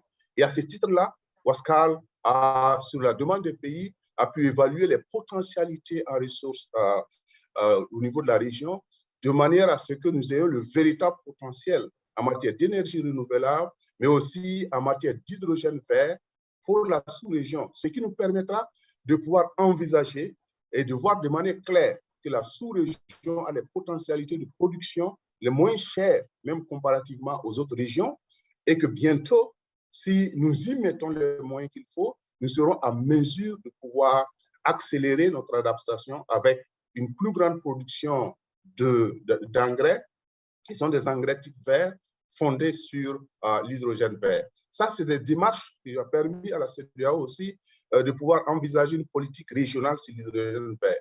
Et ça, c'est important. Donc, nous travaillons essentiellement sur la demande, en répondant aux besoins directement des pays, en répondant aux besoins de la sous-région. Donc, c'est pour vous dire simplement que sur notre mandat, nous travaillons à collaborer et mettre en place des plateformes au niveau sous-régional, et ces plateformes devront travailler ensemble pour répondre aux besoins des pays et de la sous-région. C'est véritablement là notre niche.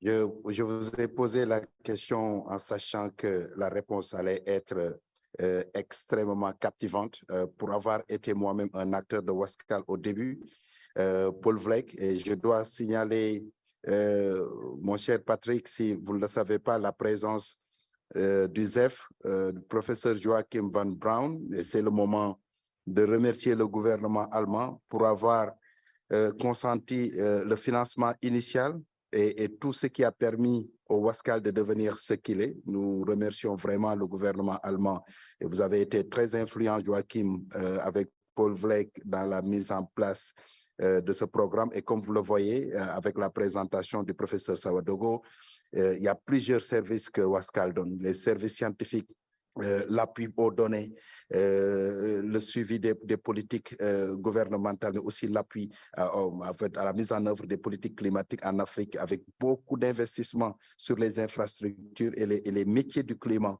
en Afrique de l'Ouest. Nous voulons vraiment féliciter Wascal pour cet effort et remercier encore une fois le gouvernement allemand à travers le ZEF qui a appuyé un peu ce programme innovant et beaucoup qui a beaucoup transformé un peu le paysage de la production intellectuelle en Afrique de l'Ouest.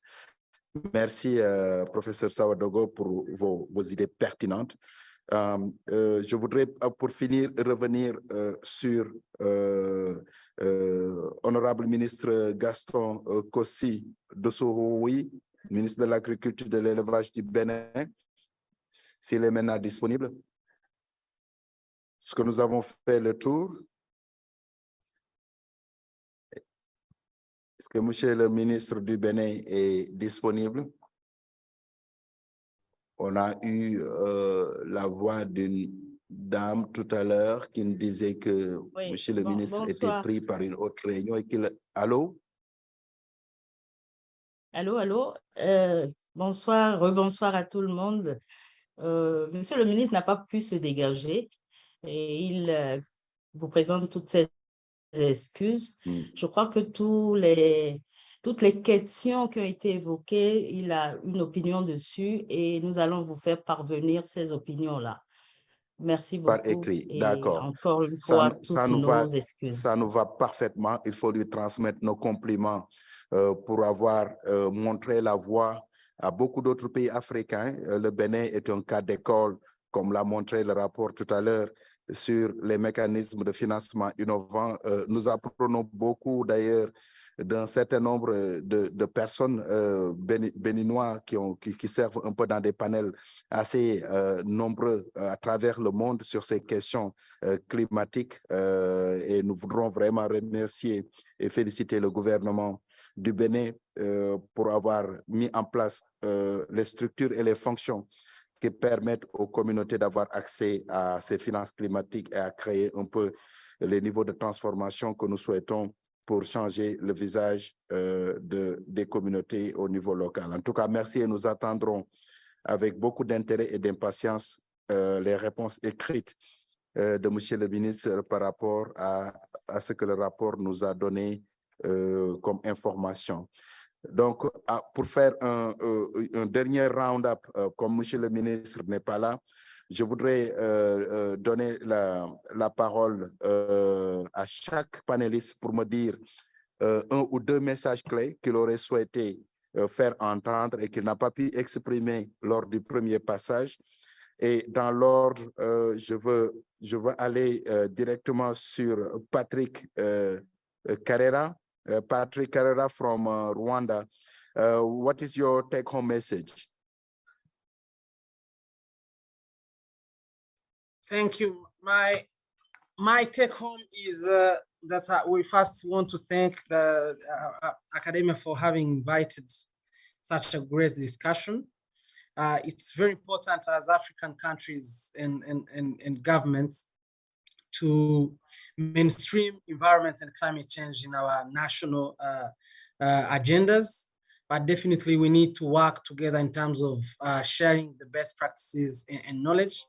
I want to conclude by calling African countries that have not yet ratified the Kigali Amendment to the Montreal Protocol to do so, because we believe that achieving resilience of food system will require that we also work on the post-harvest handling, especially on the cooling technologies that is needed.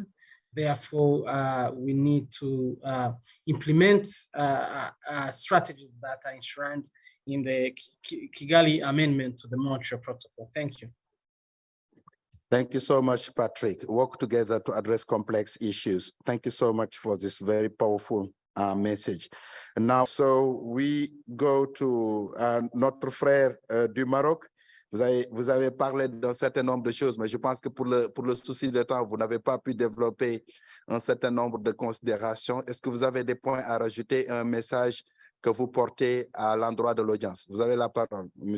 Abdel Hakim Ariba. Merci beaucoup. Donc, juste après mon intervention, je crois que l'un des éléments forts je tiens à souligner, tout d'abord, le Maroc et l'Agence pour le développement agricole entretiennent des relations très denses en matière de renforcement des capacités et de travail en commun avec un certain nombre de pays frères africains.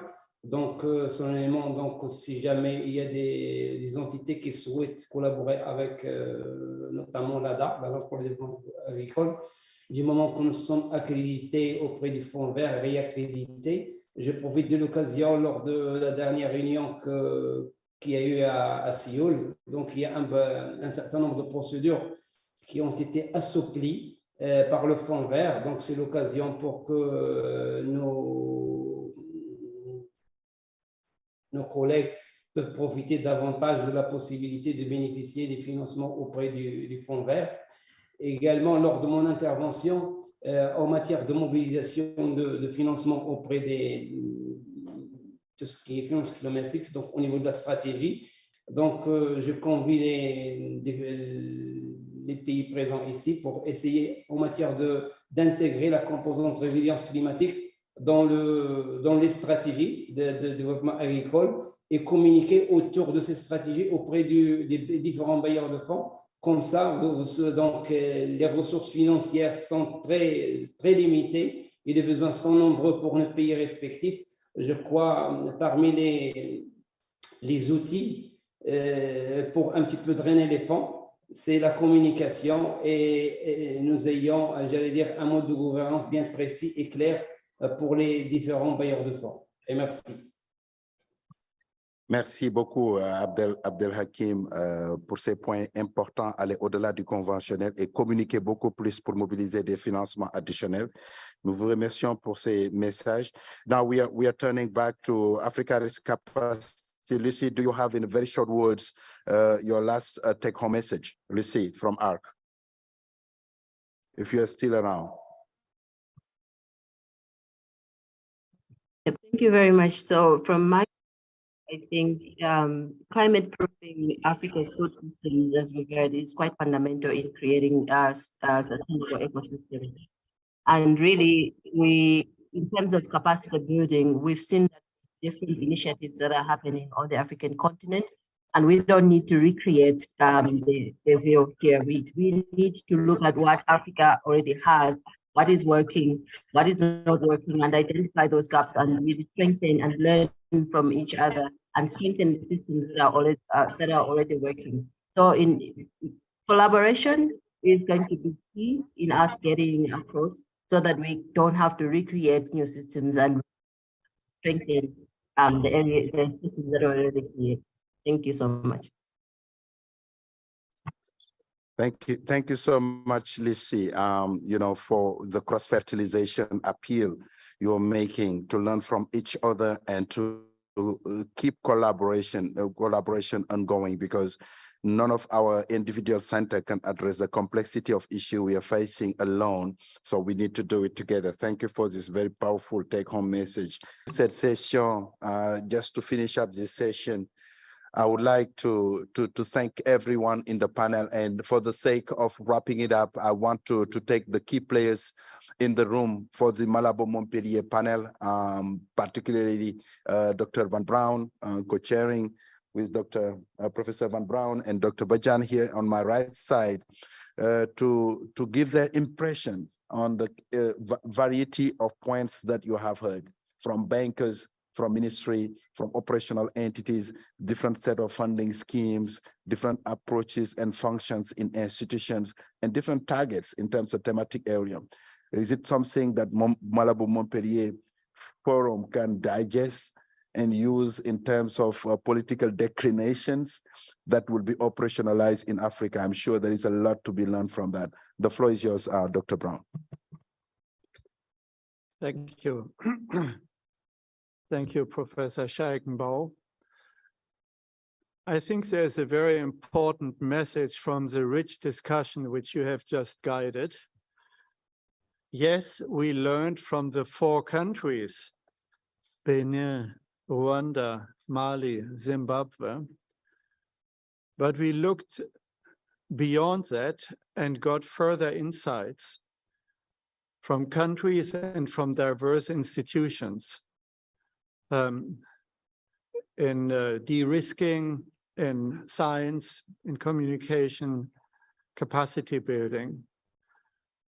What I would hope can be an actionable agenda following is that we come somehow, that Africa somehow comes to a systematic clearinghouse type mechanism, which brings these lessons together, that systematically facilitates the learning. Here in West Africa, Vascal can play that role, but I think it's also needed at a all-continental level. So that would be my take home, and maybe Usman, as a follow-up to this interesting discourse today, we can revisit that opportunity. Thank you. Thank you. I think this point is a long overdue, important action, a place-based sharing of knowledge where we cross-fertilize and we make available the relevant for different areas of action in climate change. And I love the clearinghouse option to create a momentum and a coalition for data and data sharing. So, Dr. Bajam, I'm sure this echoes a lot what you have been talking about the last 10 years or 20 years on the area of food security. What's your take on that? Absolutely. Thank you, Profembo. And thank you, Joachim. Of course, my biggest thank goes to those who have joined us for the last hour to go through this panel.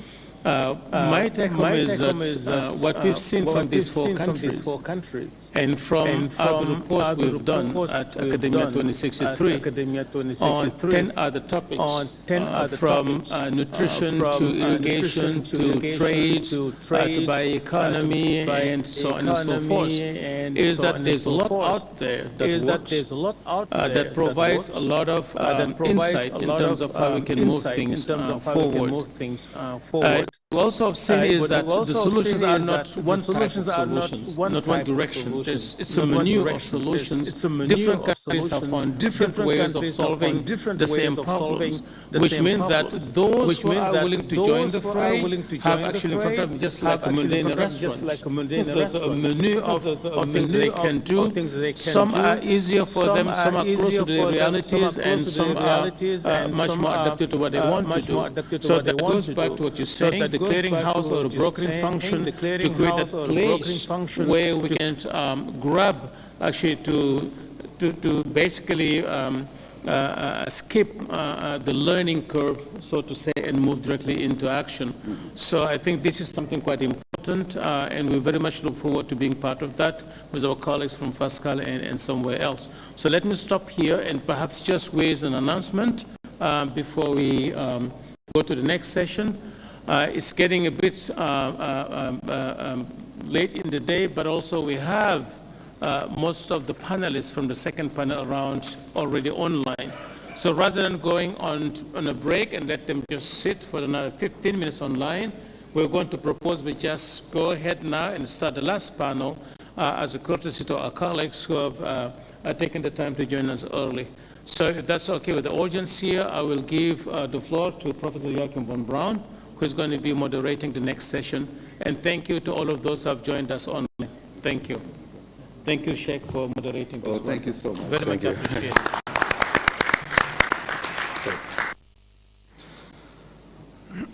Well, good afternoon again from my side. I'm particularly pleased to wrap this up with the panelists.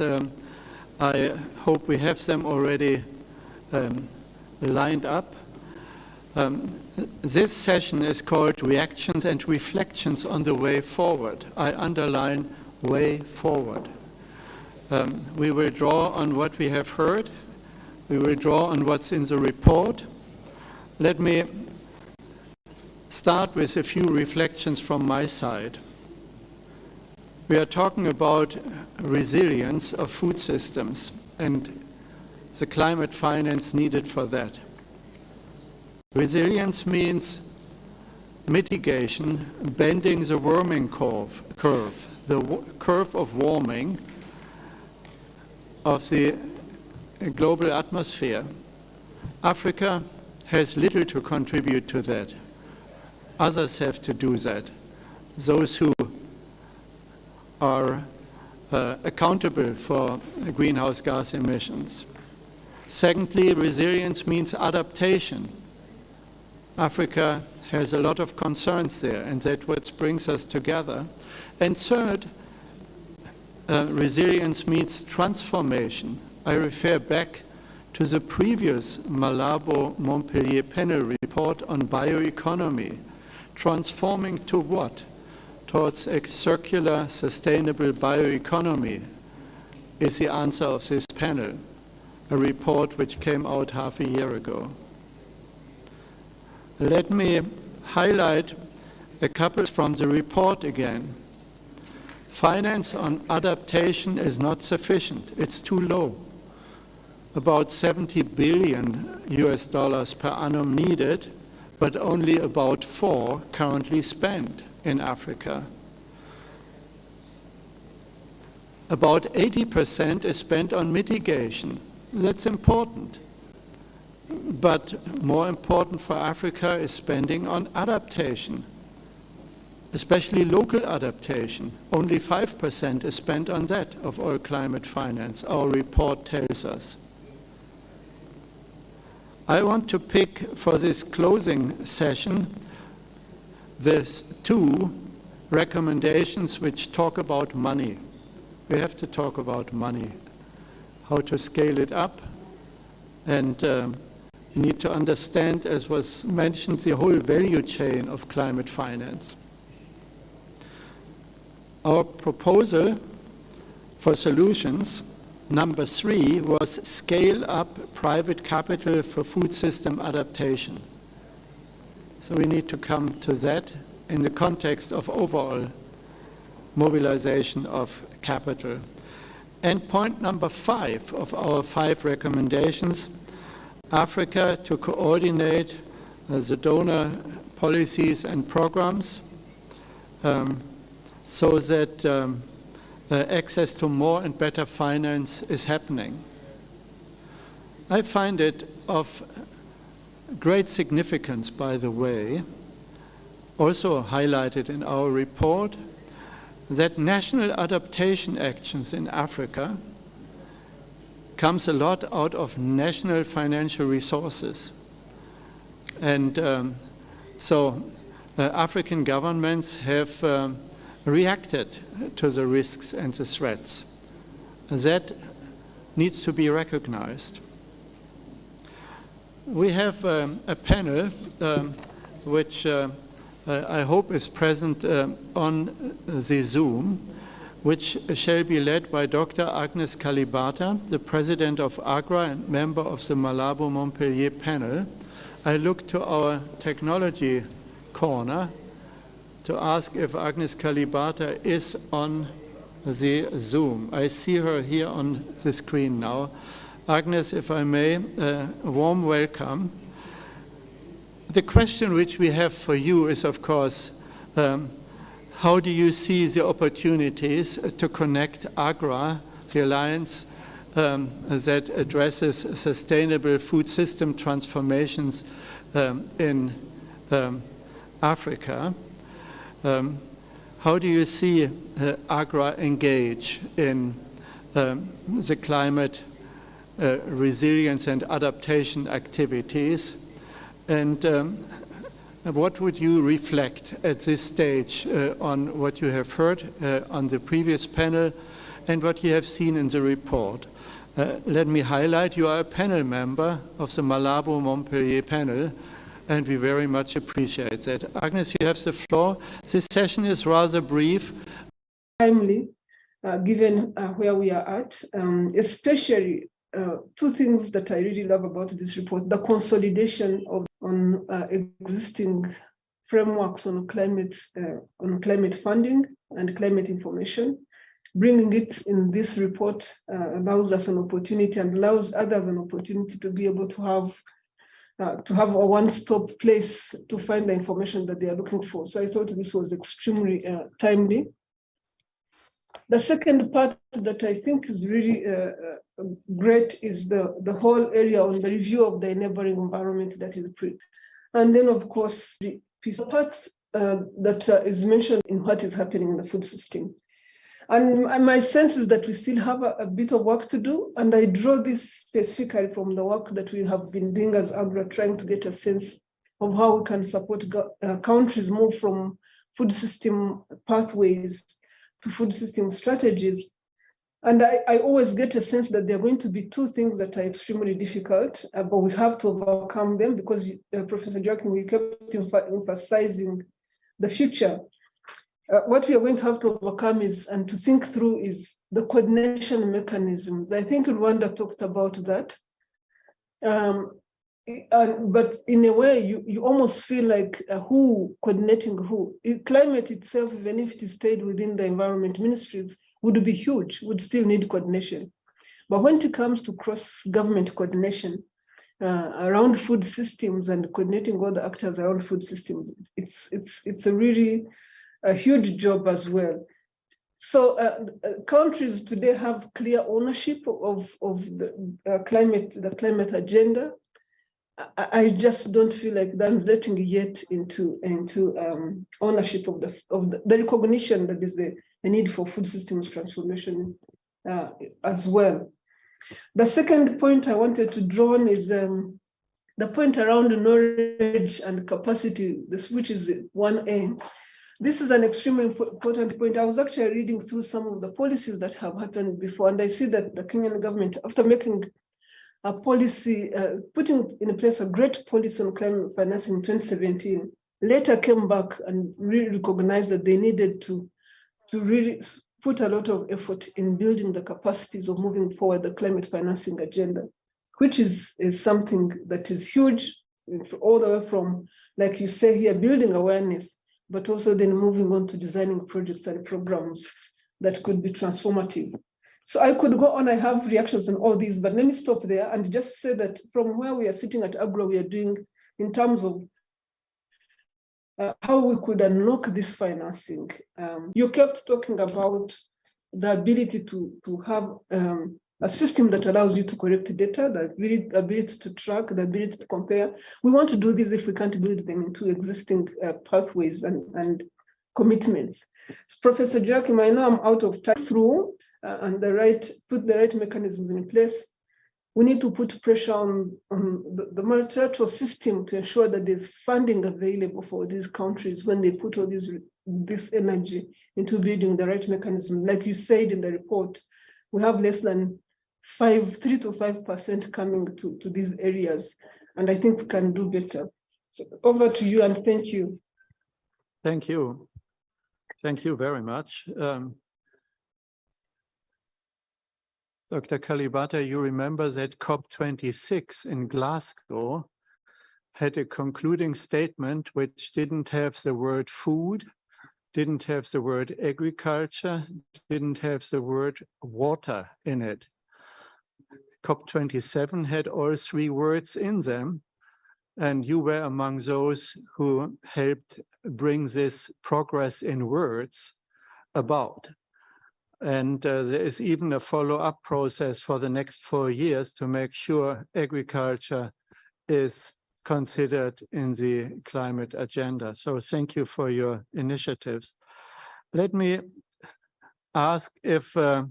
Ildefonse Musafiri is on the call. I don't see the minister. Yeah, I can see him. Minister. I'm here, Prof. It's here. Okay. Okay.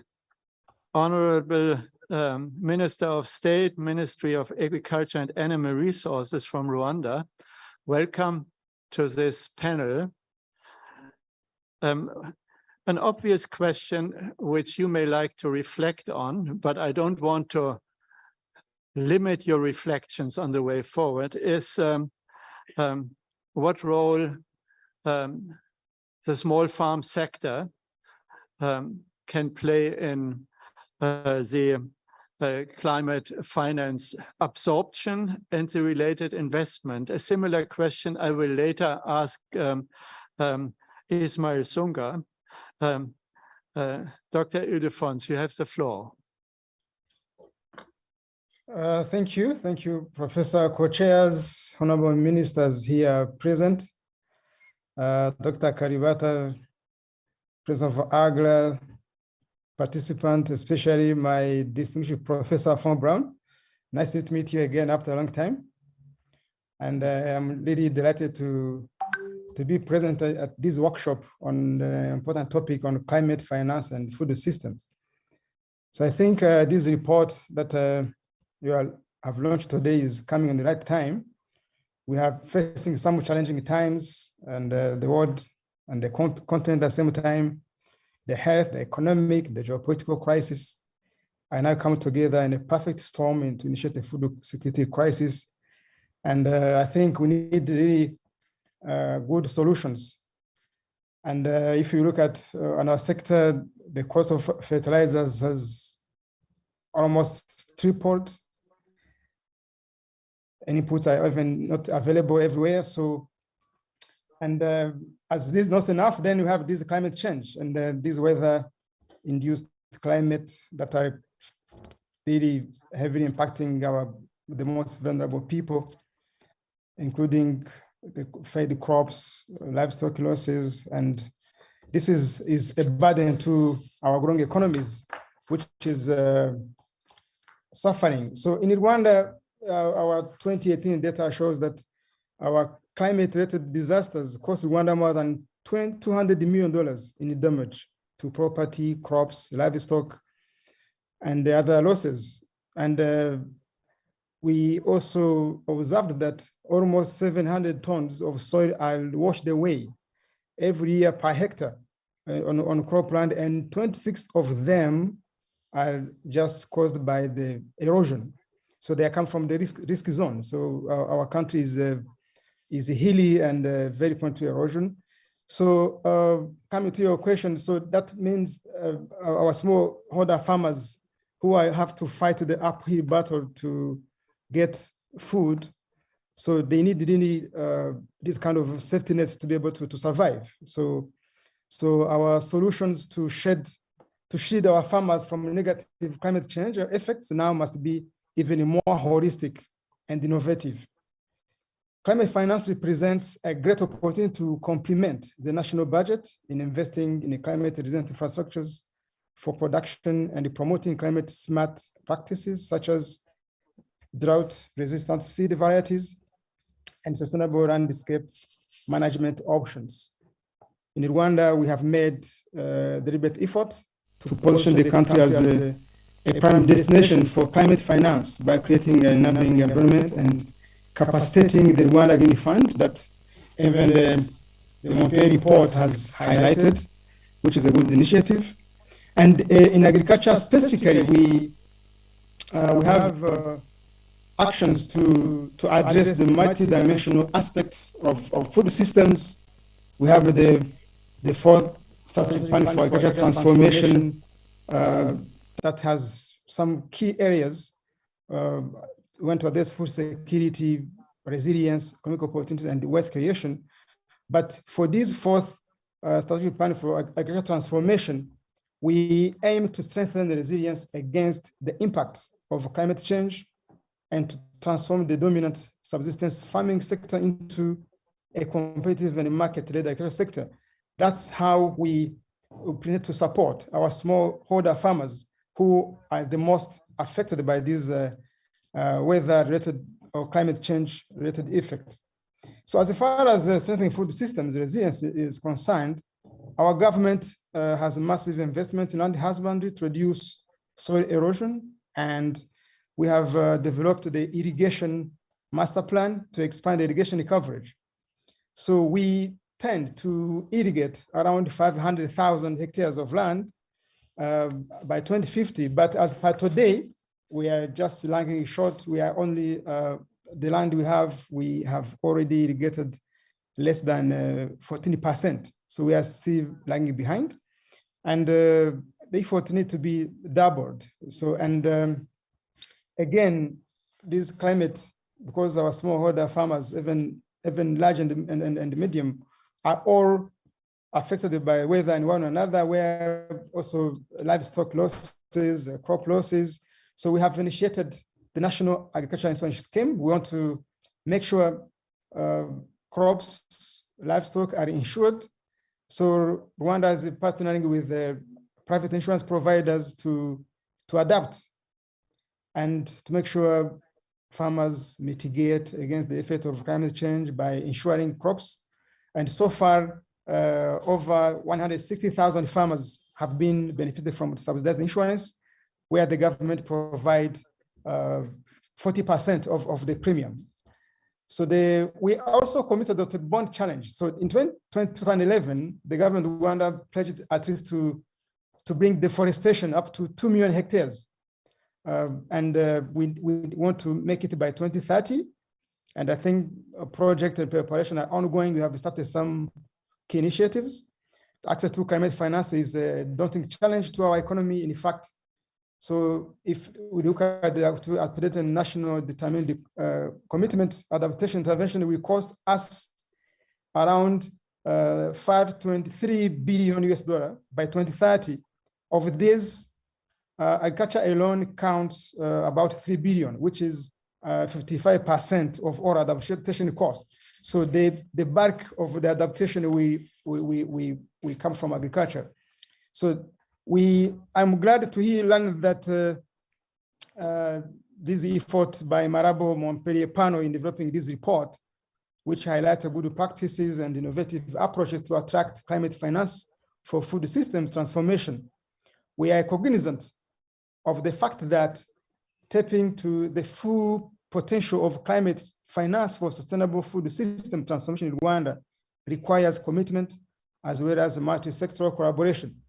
So I've seen many Rwandese have participated in the previous discussions, as the Permanent Secretary of the Ministry of Environment has made some good comments where he mentioned that some legal framework is there enabling environment, the investment code, the housing environmental law, land law, climate change policy, national agricultural policies. So these policies and legal framework, they provide a strong basis for climate change mobilization. And we are not satisfied by status quo. We are keen to continue and set where all these infrastructure or these institutions in place to make sure that we attract as much as we can and we manage them and use them efficiently, as has been the culture for our country.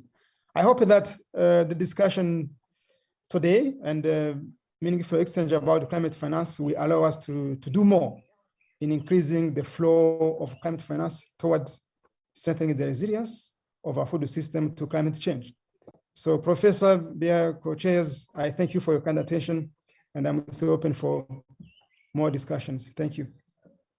Thank you. Thank you very much for this comprehensive statement. You emphasized resilience strengthening investment, such as irrigation, insurance, and we had touched on that only in passing so far. And you mentioned safety nets.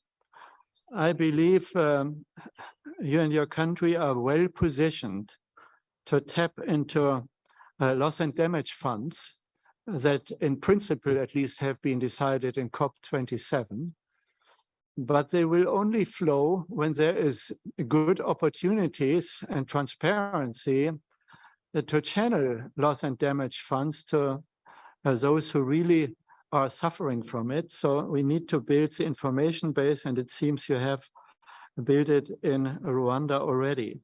Let me turn to Mr. John Hermans, our next panelist, Senior Country Engagement Specialist with the NDC Partnerships. NDC, I understand, or we know, is a large organization, 200 members, a platform which can facilitate learning. I'm sure you have noted from our report, or maybe you have not, but let me repeat, 51 African countries have national adaptation plans. So almost every country has. 12 countries in Africa, the floor. Thank you, moderator. From the position of the NDC partnership, we work very closely with countries on their commitments to the Paris Agreement. We're a coalition of not only the countries that need support for implementing and achieving ambitious climate goals, but also the international organizations that can provide it. So through our work, we try to coordinate those that can provide financial and technical resources to the priority needs of the government. And I think through that work, this really complements, I think, what Dr. Musafiri was discussing in terms of some of the mainstreaming. So I think in terms of whether it's, and the NDCs, as you know, are economy-wide in most cases. So they really tackle the broad expanse of what a country is looking to do in terms of its climate commitments. So not only agriculture, but also energy, transport, water, etc. And making sure that it's a full picture of everything that needs to go into achieving increasingly ambitious climate targets. So to the extent that countries can mainstream those commitments within national development plans or sector strategic plans or their own policy frameworks is really the first part. And I think across a lot of countries in Africa specifically, we're seeing them do this in a number of ways, not only making sure that there's coherence and alignment between national development plans, the NDCs, or long-term development, low-emission development strategies where those are in place or in the making, as well as the national adaptation plans or the sector development plans specifically, but also the national budget. So ensuring that there's a clear mechanism by which we can kind of look at and account for national resources that are going into the unconditional commitments of what countries are putting forward to the Paris Agreement. And I think that the Rwanda is actually a very good example in this case, as it's done quite a bit of work in terms of making sure there's coherence and alignment across all the different policy frameworks that are there, and continually fine-tuning and evolving the indicators, for example, by which it's measuring success. So that monitoring and reporting basis is really what another place where countries are starting. So in terms of what we're seeing, and I think what countries can and are doing more of is starting with number one, that mainstreaming bit. The other from there, I think, is where countries can start to pull, for example, their investment priorities out. So the other, increasingly countries are looking at NDCs as the basis to inform, for example, NDC investment plans or investment programs, looking at within their financing needs, what are the things that they can start with today or tomorrow that'll make way for more impactful investment programs further down the line. And this is no small task. An investment plan needs to be fairly specific in terms of what the costs are of each project, what the kind of baseline enabling environment or policy framework that will allow for these investments, where the co-financing comes from, what the national budget allocation is towards an investment priority, and where additional financial resources can come from, and what the financing gap is that still needs to be made up from the international community.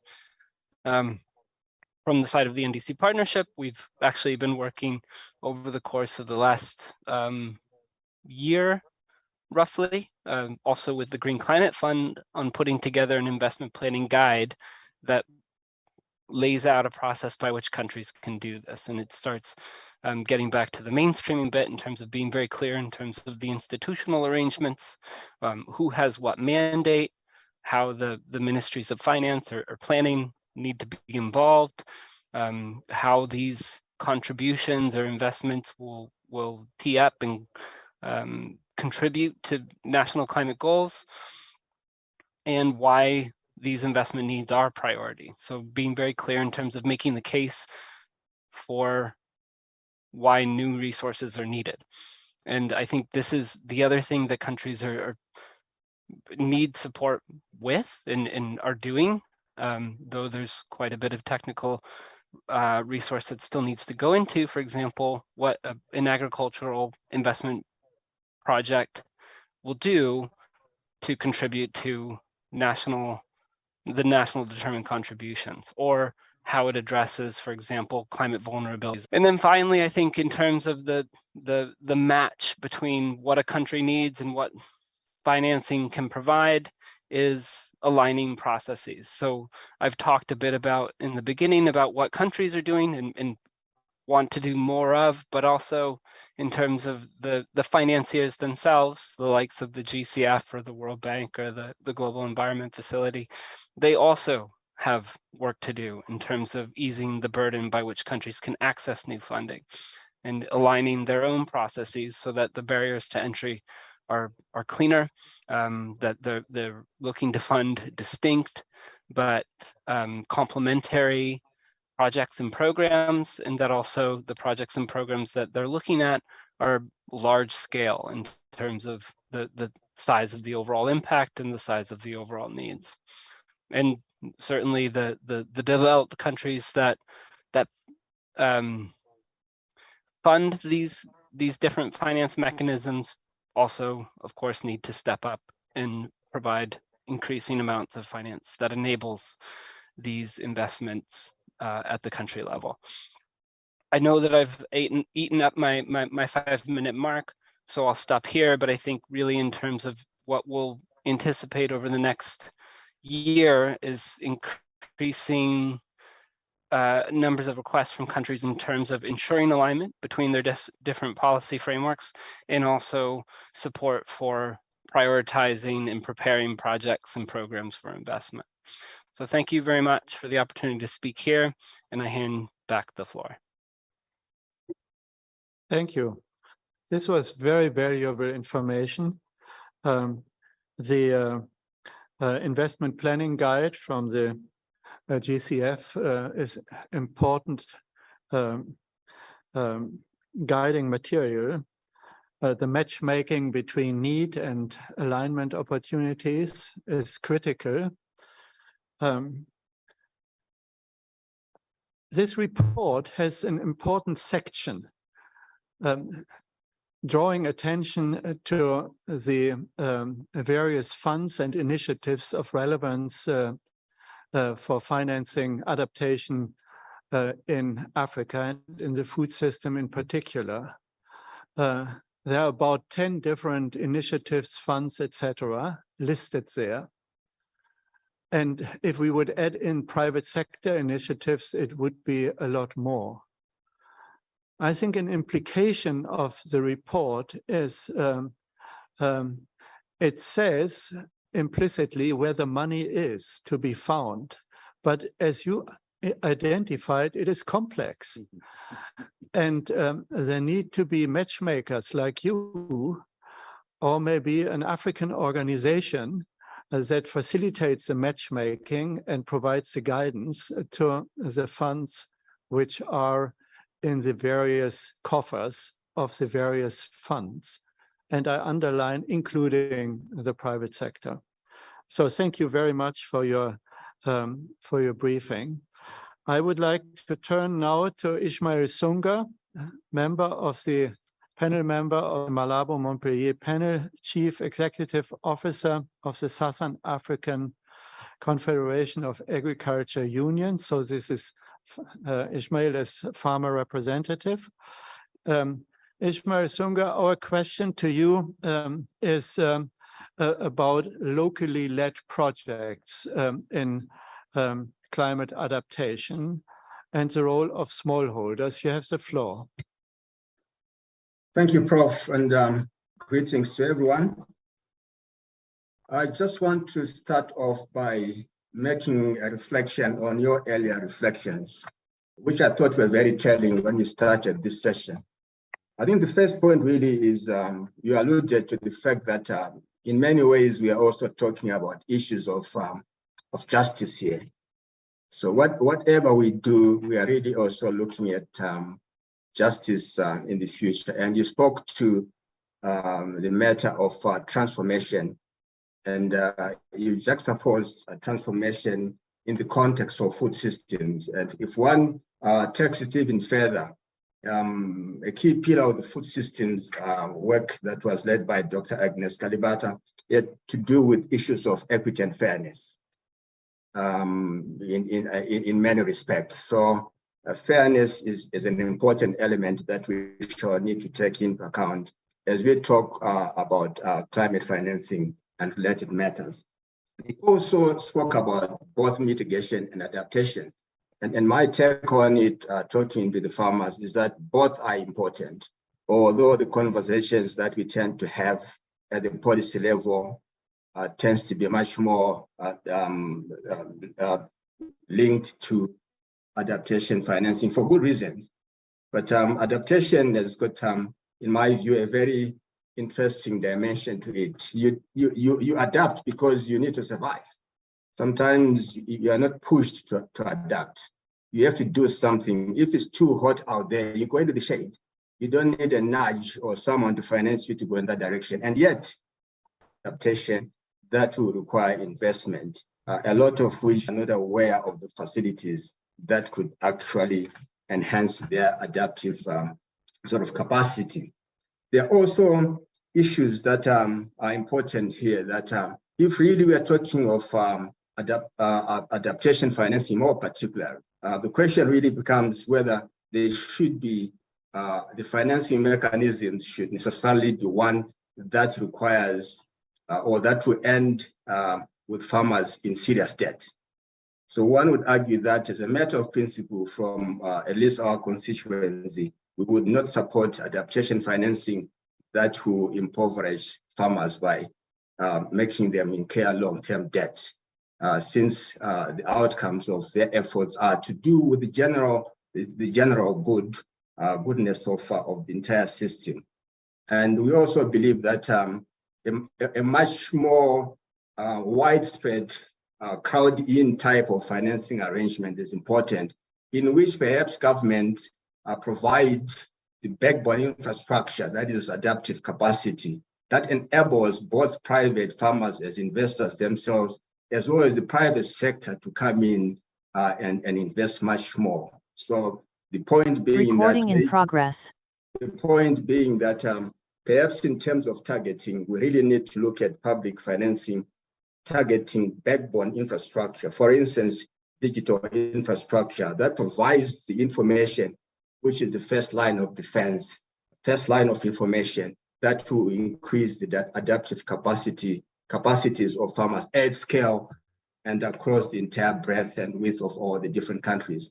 So we need to be fairly strategic in the way that we focus on public financing and how we actually scope and define adaptive financing.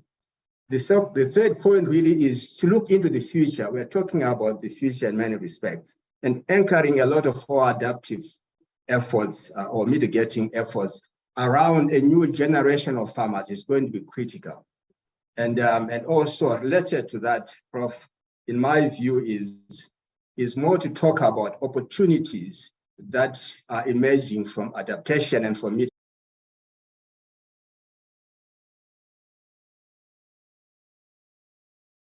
Recording in progress. In terms of adaptive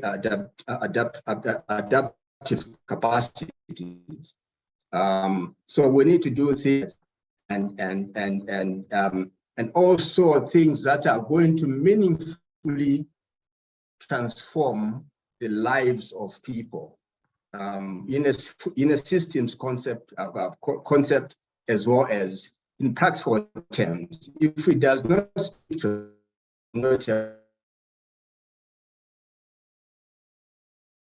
and I would urge we use the food systems paradigm in order to drive this forward, because it has all the right elements that talks to all the different outcome areas, more specifically from a farmer side, that also speak to improved qualities in significant ways of their lives and livelihoods. I'll stop here, Prof, and take questions. Over to you.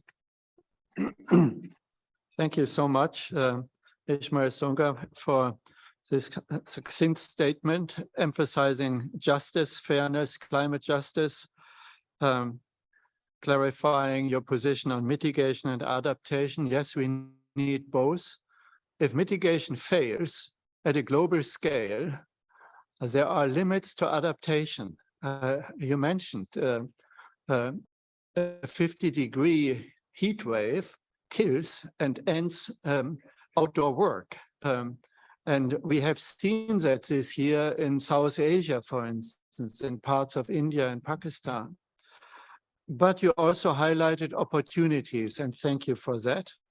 You gave an interesting example. I would like to add the potentials of carbon farming, measured carbon farming, and thereby getting compensation to creative farmers who capture with productive agriculture carbon in the soil. And the large numbers must not be forgotten. Colleagues, it's wonderful to have the four of you on this panel.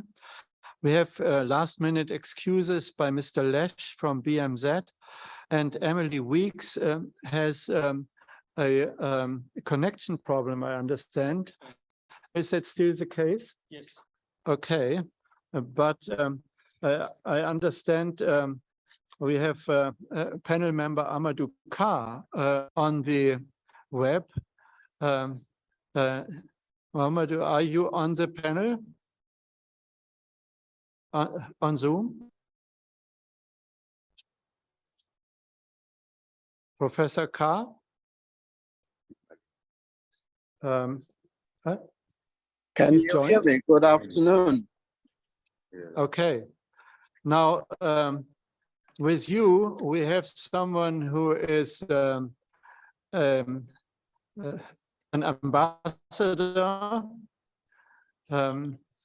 a university leader, a well-known leader in the field of digitization. We give you an ad hoc opportunity to comment. Please take the floor. Thank you so much, Joseph and Usman and panelists and all members. I've been following the very insightful interventions, especially the takeaways from the four countries that have presented some very insightful learnings. Today, Joachim, I may for once move away from the digital contributions, as Ismail have touched on that. But my reflections is more around what you mentioned earlier, which is on resilience, around mitigation, around adaptation and transformation. With my role here in the multilateral system, as I listen attentively to the contributions, I can't help, Joachim, but provoke the importance of the nexus of trade, environmental sustainability, and climate change mitigation and adaptation. In my mind, it is important for us to elaborate on the possible trade-related solutions and actions on climate change and the challenges and opportunities for our member states for sustainable trade. The other point that provoked my mind as I listened to the very diverse interventions around climate financing, I can't help but query what role do we foresee for trade in helping our countries to achieve their climate mitigation and adaptation goals and objectives.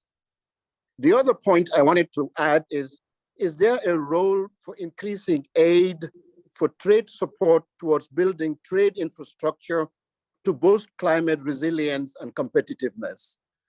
Also, there was a lot of discussions and contributions around capacity building.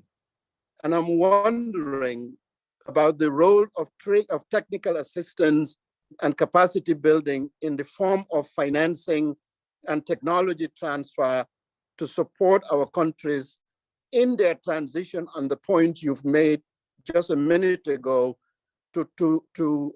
in their transition to a low carbon economy and meet environmental standards for export of markets. So I submit that in my mind, there is the importance for us to recognize that environmental sustainability and trade nexus as it feeds into the financing mechanisms for climate mitigation and adaptation. Indeed, trade is core to climate action. Trade and environmental nexus is core and must be factored in the financing mechanism. The other point if I may, is on climate and environmental technologies.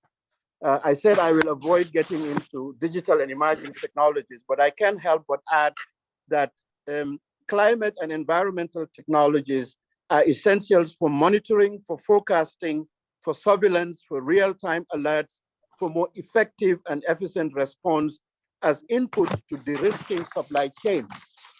The centrality of development on climate mitigation and adaptation goals is also critical.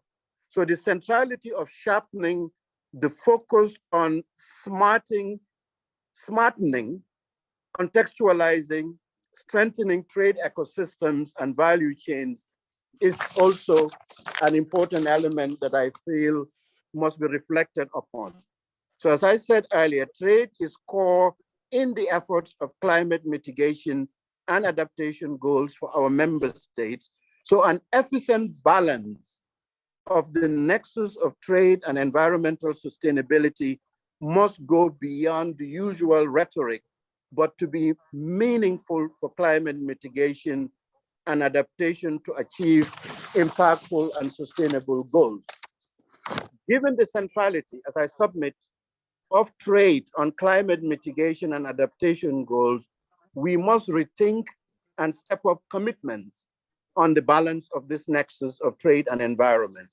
This will require strengthening and adapting climate and environmental technologies for monitoring, for forecasting, for surveillance, for real-time alerts, for more efficient response as inputs, and de-risking climate and supply chains. And as Ismail was saying, we cannot do this without a data infrastructure and digital infrastructure as part of the capacity building.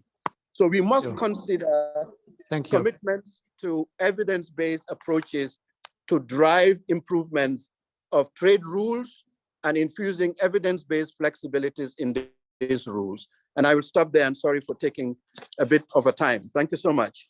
Oh, thank you very much. Thank you very much, Professor Khan. Mahamadou, you actually added a component which we did not sufficiently dwell on in this workshop, trade. It's a blessing that the African Continental Free Trade Agreement is in progress, because an Africa under climate stress will have to trade more, because climate stress hits regionally differently, and the infrastructure for facilitating that trade is essential. I would like to briefly give the panel members a 1 minute wrap up. You have listened to each other. You have further thoughts. I would like to ask you to give us one pearl of wisdom from you, not more than 1 minute. Then I will call on Scheikenbauer and on Usman Badiane to make closing statements. Before that, I will say a few closing remarks. Agnes Kalibata, you have the floor. Agnes?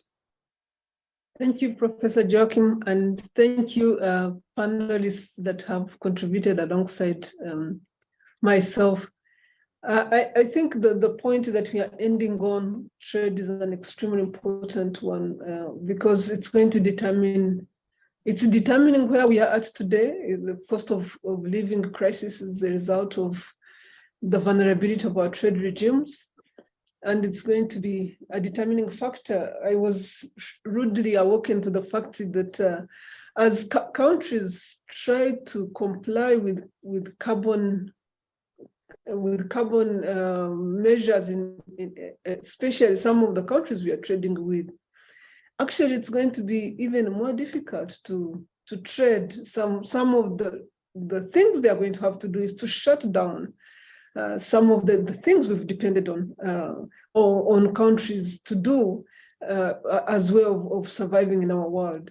So which made me think, what type of world then are we going into if trade as we know it becomes questioned? And yes, it's being questioned for good reasons, but does that mean that we all have to start thinking about self-sufficiency in everything we do? For me, the parting shot would be, we must think about the right balances in our food system, in climate change as we go forward, to make sure we don't make worse. Thursday and Friday this week here in Dakar, Senegal, the EU-Africa Roundtable. The point you were just making played an important role in the discussions. What about African industrial competitiveness in the future when EU goes full swing into green production and border taxes products that are coming from elsewhere in the world and are produced different technologies, so that may make trade very difficult. We have to watch this, and it's again a question of fairness and adaptation of whole ecological systems. Dr. Ildefons, you have the floor for your take-home message. Thank you, Prof. I think it's good to listen to this high-level conversation. As for me, I prefer more listening than talking of climate change finance. So I would rather be informed on what to consider and what to calculate, how to trade, because some important, some forests, some agricultural farm, and I ignored, and including some national parks and reserves. So I think there is a way to rethink the way the carbon market functions and make it in a way to benefit the smallholder farmers. So I'm not sure if I'm making right, but it needs to be reconsidered. Maybe I was thinking maybe the Montpellier panel can also write on that and propose some suggested measures. Thank you. Thank you. Very clear. John Hermans, the floor, please. Thank you. I think in terms of my last remarks here, the point on trade, I think, is a big question mark. I think the global kind of shifts, especially with disruptions from COVID, are going to really redefine a lot of the agreements that we have between countries. Fortunately, Article 6 and a lot of the carbon market restructuring that'll go on, I hope will at least provide a little bit more flexibility and new mechanisms by which countries can kind of access and make agreements through that channel. But we'll see. It really will force countries to be very strategic in terms of what they're willing to trade. And I think we will see countries really come up with some interesting new schemes. Along that line, really, the more specific the countries can be in terms of what their investment priorities are and what the kind of background or foundations that support those are is the most promise, I suppose, in terms of mobilizing new resources. So not only what the policy frameworks, the enabling environments, as well, what needs to be done to kind of strengthen those, but also what money needs to go towards and how it will contribute to a climate goal. So I'll end there, but I think the next years will be very, very exciting ones for sure. Putting it mildly, very exciting. Thank you very much. Ismail Sunga, please. Thanks, Prof. 2 points. I think the first point really is that I really fear that we shall all be going the usual way of fragmented projects that maybe are not going to get us anyway, like we have done in the past. We are still on that software where we are going to be doing a lot of pilots and projects that might be satisfying locally but won't get us that far. So if we can arrest the fragmentation and the uncoordinated nature of funding in general, we've done a good job. The second point really is that we really need to step up on commitments. I mean, this is a big job. And then finally, we really need to ensure that we target our financing on strategic matters that will give us more bang for the buck. And any financing that is going to be provided without targeting strategic opportunities is going to be wasteful. So we really need to look at mapping the opportunities in the mitigation adaptation area, strategic ones, and begin to quantify them into investable opportunities and crowd in different actors, including a new generation of entrepreneurs. Thanks, over to you. Thank you. Thank you again. Colleagues, let me add 2 extrapolations from what we have just discussed, then hand over to Sheikh Mbao and Usman Badiane. First, the people of large numbers which will be most severely affected by climate stress and climate crisis are marginalized people, are women in rural areas in particular, and small and medium enterprises which have started their business and whose foundations are shaken by droughts, floods, infrastructure falling apart, and so on. So adaptation financing needs to have them involved, and most of them have very low voice. That's why organizations like yours, Ismail, are so critical for designing location-specific, national, and all over Africa, the adaptation funding. My second comment is at the macro level. We are talking about large numbers of people, but we are also talking about large numbers of finance needed. Normal development assistance will not do the trick. We need to look at the international finance institutions, in particular the World Bank and the International Monetary Fund, to step up to the plate in order to actually reach the required financing. The IMF special drawing rights, another round of those is required, in my opinion, because currently there are fiscal constraints all over the world, budget debts all over the world, especially also in Africa, a debt crisis after the COVID crisis. So creative financing, drawing on special drawing rights injections shared with Africa out of the rich world, and financing bonds or securing bonds locally out of it could bring us to the billions which are needed. I see actually no other way other than public-private partnership on this large-scale finance mobilization in the current climate crisis to bring us over the hurdle of the next 3 to 4 decades to bend the warming curve and come to a stabilized agro-food ecology in Africa. Let me thank you, you panelists. You have enriched us a lot. You have given us in the Malabo Montpellier panel a lot of more food for thought. And with these words, I would like to hand over to the co-organizer of this session, Sheikh Mbao, and you pass it then on to Usman. Sheikh, you come first. Let me go first, and Sheikh can close also on behalf of his minister. Okay. Yeah, so, huh? Sure. Yeah. Okay.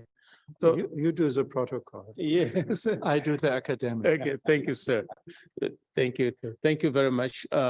Let me first say thank you to Catherine and her team and Lai on the Academia 2060 sites for a very well-organized event.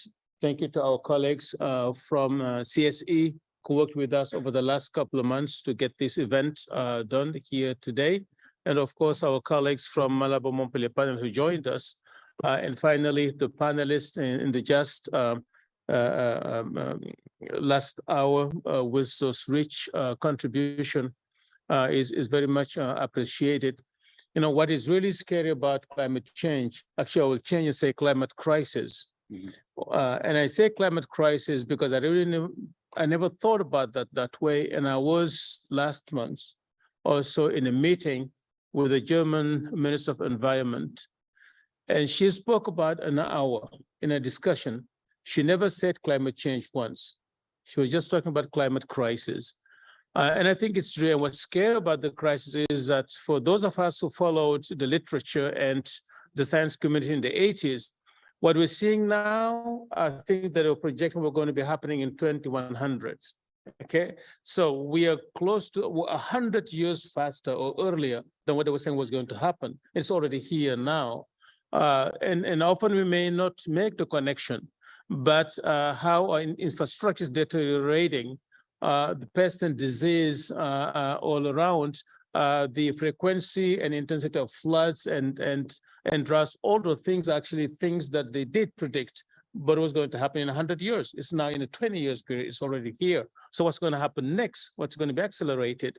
What it means is that the cost to us of not adapting are just, enormous. We have to put together everything we can to be able to live and thrive in this changing environment. It's not going to happen with the ways of doing business of the past, of yesterday, or even of today. It has to change. And that's what this report is telling us, and the preceding report of the same panel by economy. So we're very happy that we could have the discussion, especially these different participants here today. I will just close with telling people where to get the report. So you all have this brochure. In the first page, there's a link to the report. And then further in the report, there are many more from the MAMO panel. You also got a copy of our knowledge product brochure. Everything we produced over the last 10, 15 years is here with a link that you also can access. So let me say again, thank you to Sheikh and through you to your minister and your colleagues for this brilliant partnership. And thank you for being with us. We look forward to more and intensifying our partnership with CSE and your other colleagues here. Thank you very much, and over to you.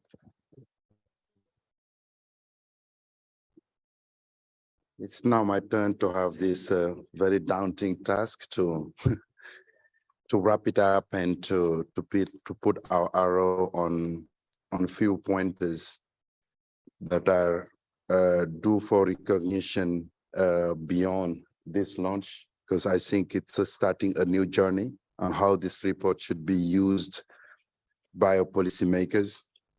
First of all, congratulate the authors of the report, because when you see the methodology which has been presented by Dr. Debisi and our fellow colleague from Uganda this morning, it was an intensive intellectual exercise.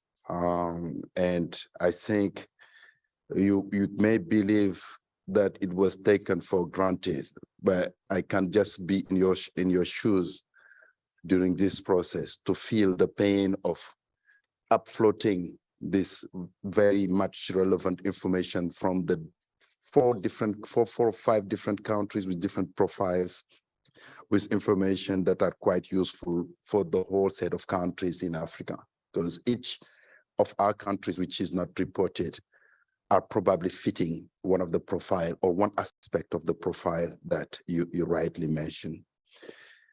What we learn from that is, first, knowing is as important as action, because if you don't know, you act in the wrong time for the wrong people at the wrong place. But knowing and acting are things that should go together, and we are very grateful that you bring that to our attention. The second thing is, you are inviting us to rediscover the purpose of doing development. The business as usual, what we call conventional approaches, is no longer the approach to face the complexity of issues that we are dealing with: climate change, environment, biodiversity, plastic, pollutions, and those kind of stuff. To address complexity of things, we need to break our path-dependent approach of development and create new space for rethinking the purpose of our development. And we can't do it with not questioning the morality or immorality of certain things we do. So we have to really be bold to see where to really put the finger or shake the tree to make sure that even if it comes with pain, the pain will lead with something which is meaningful for our communities and for our countries. Take-home message, it will be a bit pretentious from my side, but I think it's important that we agree on the new aspect that needs to be addressed to do things differently. What do we need to do differently to create a better Africa in this Malabo Montpellier? And I like the fact that you're crossing boundaries, you're accelerating momentum through partnership and getting the best out of the Western world to the best out of Africa is certainly one way to humanize this approach of coalition and confluence of willing. The second point, which seems to me quite important, is that you're addressing hot topics and hot spots with a great sense of agility on, how politically you can pitch these issues without trying to be negative. It was quite, catching my eyes when you talk about Zimbabwe, Malawi, and Benin, but only building a rhetoric on positive vibes. Because what we are looking in the news, and I listen to the news just looking how much of the time the journalists from the Western world will depict Africa only with negative options, only with negative perspectives. And if the message we are giving to Africa is only doom and gloom, is on the, blast and explosions, there is no place to construct a positive rhetoric for our continent. By having this report, when you're saying we can do things differently, we can be a better place for this kind of policy, you are giving hope. And that's what academia should be all about.